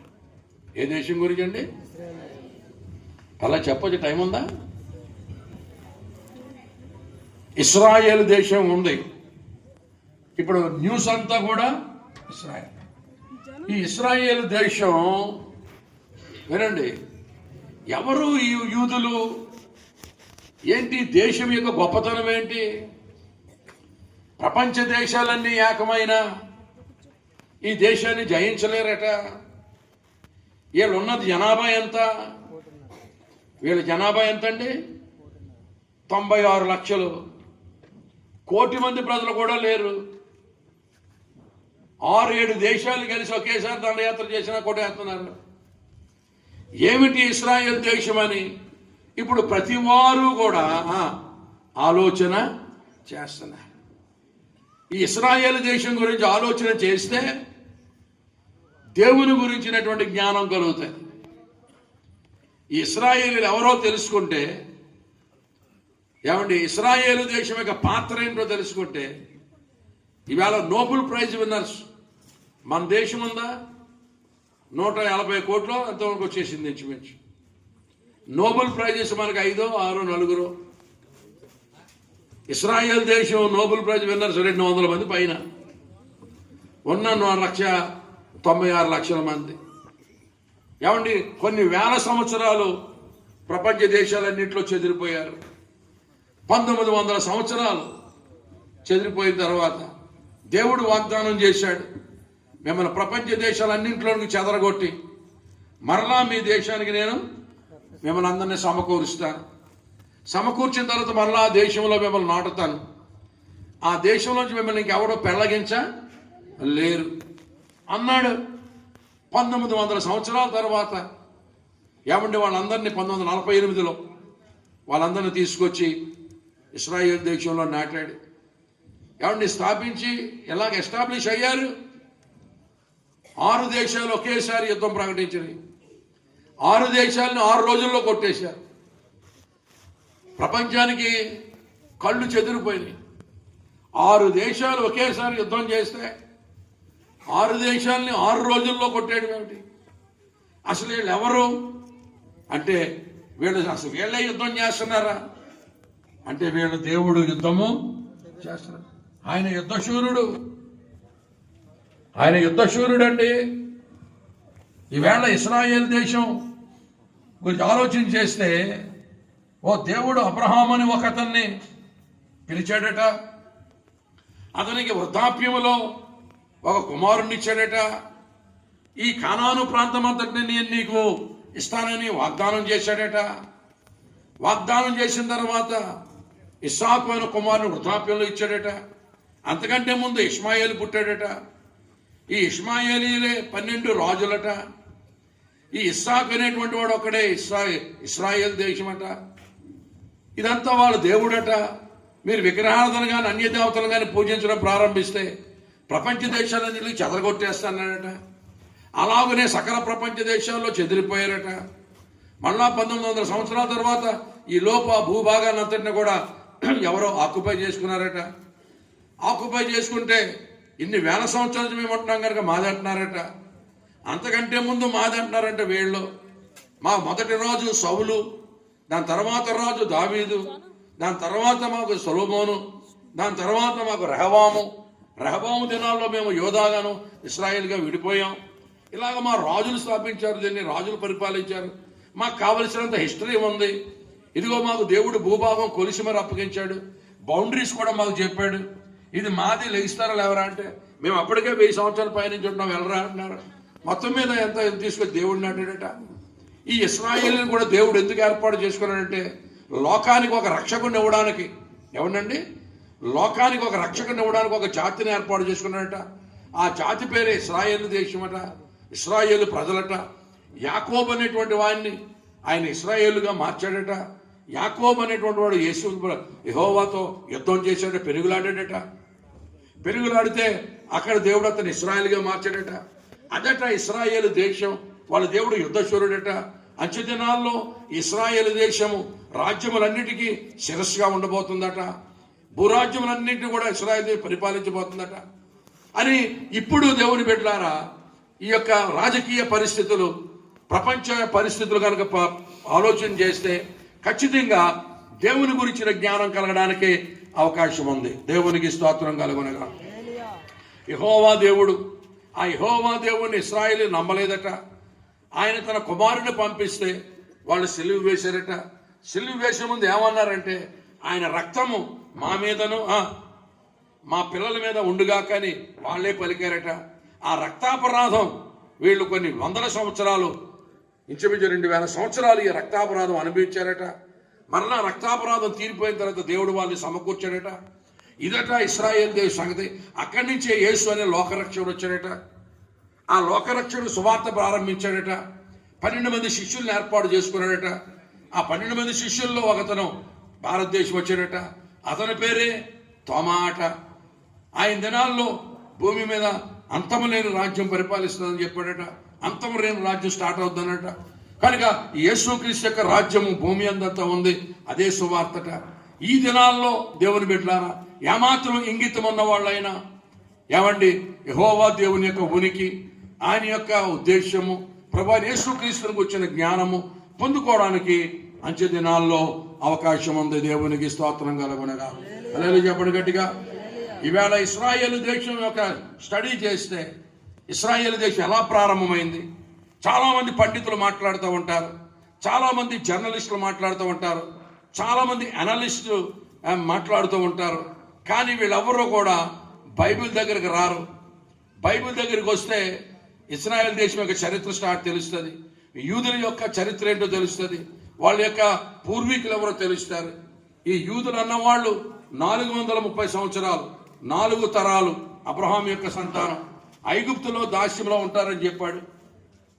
ఐగుప్తులో 430 సంవత్సరాలు దాస్యంలో ఉన్న తర్వాత వాళ్ళ ప్రవచనానుసారంగా దేవుడు అబ్రహాముకు వాగ్దానం చేసినట్లుగా 4వ తరాన్ని 430 సంవత్సరాల తర్వాత ఐగుప్తులోంచి తీసుకుని వచ్చాడు. ఎర్ర సముద్రం పాయలు చేశాడు. ఏమండి, ఈ ఫరో సైన్యాన్ని వాళ్ళ కళ్ళెదురుగుండగా లోపల ముంచివేశాడు. తర్వాత అక్కడి నుంచి వచ్చాడు ప్రభు అనేటువంటి యేసుక్రీస్తు. ఈ యేసుక్రీస్తు సువార్త ఇప్పుడు లోకమంతా ప్రకటింపబడుతుంది. ఆయన మంచి దినాల్లో మళ్ళా వచ్చి దేవుని యొక్క రాజ్యాన్ని స్థాపిస్తాడు అని ఇప్పుడు దేవుని సువార్తను in the light of the present politics, in the light of the wars that are taking place, it is possible for every common man just to understand the gospel of Jesus Christ. యేసు క్రీస్తు యొక్క సువార్తను ఇవాళ అర్థం చేసుకోవడానికి ఈ ప్రస్తుత రాజకీయ పరిస్థితుల్లో, ఈ యుద్ధ వాతావరణంలో వాళ్ళు అర్థం అవడానికి అవకాశము ఉన్నది. అటువంటి దేవుణ్ణి మనం ఈవేళ ప్రకటిస్తా ఉన్నాం. ఎన్నెన్నో రుజువులు కలిగినటువంటి దేవుణ్ణి.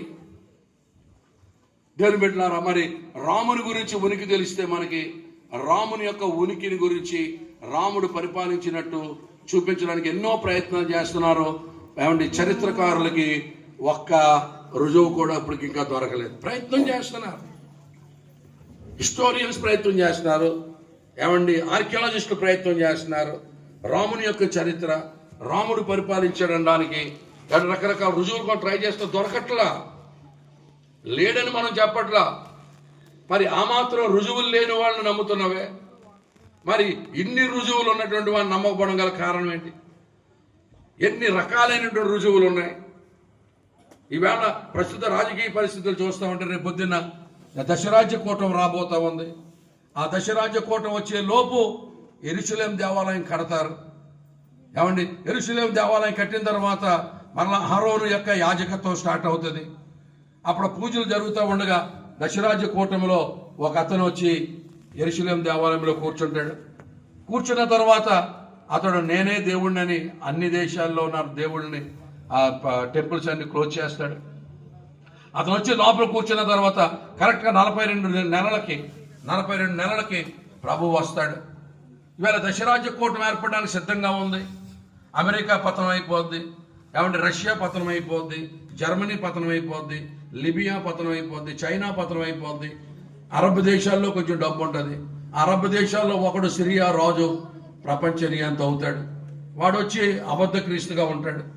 రేపొద్దున్న ఆయన వెళ్ళిపోయి 42 నెలలు, కరెక్ట్గా 42 నెలలు, కాలములు అర్ధకాలం అంటే 3.5 సంవత్సరాలు పరిపాలన చేస్తాడు. అది అయిపోగానే యేసు వచ్చేస్తాడు. దేవునికి స్తోత్రం కలుగునగాక. మా ప్రవచనాలన్నీ నేర్పోతున్నాయి, రుజువులన్నీ వచ్చేస్తూ ఉన్నాయి. ఈ పరిస్థితి సమకూరి కొలది మనకు ఆనందం. హల్లెలూయా. ఇప్పుడు ఈ చరిత్ర గురించి బైబిల్ దగ్గరికి వస్తే బైబిల్ నమ్మవలసి వస్తుంది. బైబిల్ నమ్మవలసి వస్తే మిగిలిన వాటిని కాదనవలసి వస్తుంది. అందుకని బైబిల్ పక్కన పెట్టి ఏమండి వేరే విషయాలు మనం డిస్కస్ చేద్దామని సెకండ్ హ్యాండ్ ఇన్ఫర్మేషన్తో మనుషులు తమను తాము సాటిస్ఫై చేసుకుంటున్నారు. నీకు ఇస్రాయేల్ దేశం యొక్క ఒరిజినల్ హిస్టరీ కావాలంటే ఎక్కడికి రావాలి? బైబిల్ దగ్గరికి రావాలి. ఆ అబ్రహాం ఎవరు, ఆ ఇస్సాక్ ఎవరు, ఆ ఇస్రాయేల్ దేశం ఏంటి, ఈ పరిస్థితి ఏంటి, ఇంతమంది ఇంత పవర్ఫుల్ ఏంటి? ఈవేళ 200 మంది పైన నోబెల్ ప్రైజ్ విన్నర్స్ ఉన్నారు. అబ్రహాం యొక్క ఆశీర్వాదంలో భూనివాసులందరూ ఆశీర్వదింపబడతారు కదా. ఇవాళ గూగుల్ దగ్గర నుంచి, ఇంటర్నెట్ దగ్గర నుంచి, ఏమండి ఇవన్నీ కనిపెట్టిన సైబర్ దగ్గర నుంచి అన్నీ కనిపెట్టినటువంటి వాళ్ళు ఇశ్రాయేలీలే. ఈ వెపన్స్ అన్ని కనిపెట్టిన వాళ్ళు ఇశ్రాయేలీలే. మెడిసిన్ అంతా కనిపెట్టిన వాళ్ళు ఇశ్రాయేలీలే. ఇంజిన్స్ అన్ని కనిపెట్టిన వాళ్ళు ఇశ్రాయేలీలే. మనం వాడుకునే వస్తువులన్నీ కనిపెట్టిన వాళ్ళు ఇశ్రాయేలీలే. అంటే అబ్రహాం యొక్క ఆశీర్వాదం అన్యజనులందరూ అనుభవిస్తారు.